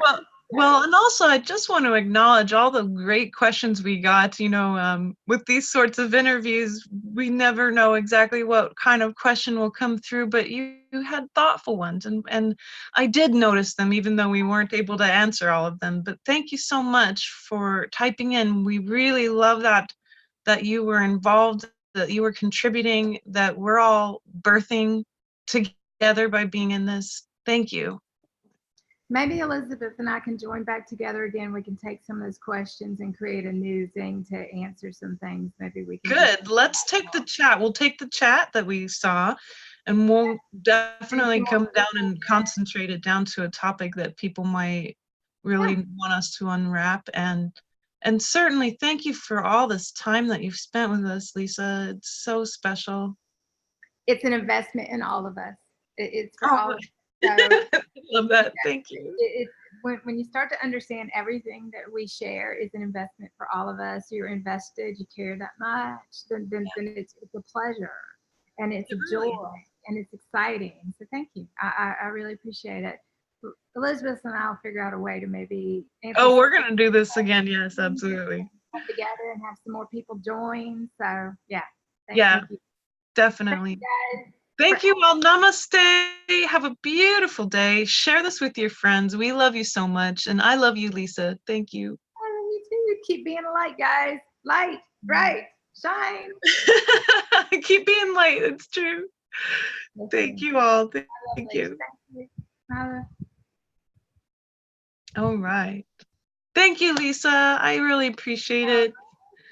And I'm going to go ahead and end the meeting, but namaste. We'll talk soon, and I just have a fabulous day. I'll have you join me next time, and we'll do the other visionary thingy. So we'll have. Oh, I can't wait. So cool. Absolutely. All right, bless you. Bless you. Bye. Bye-bye. Bye.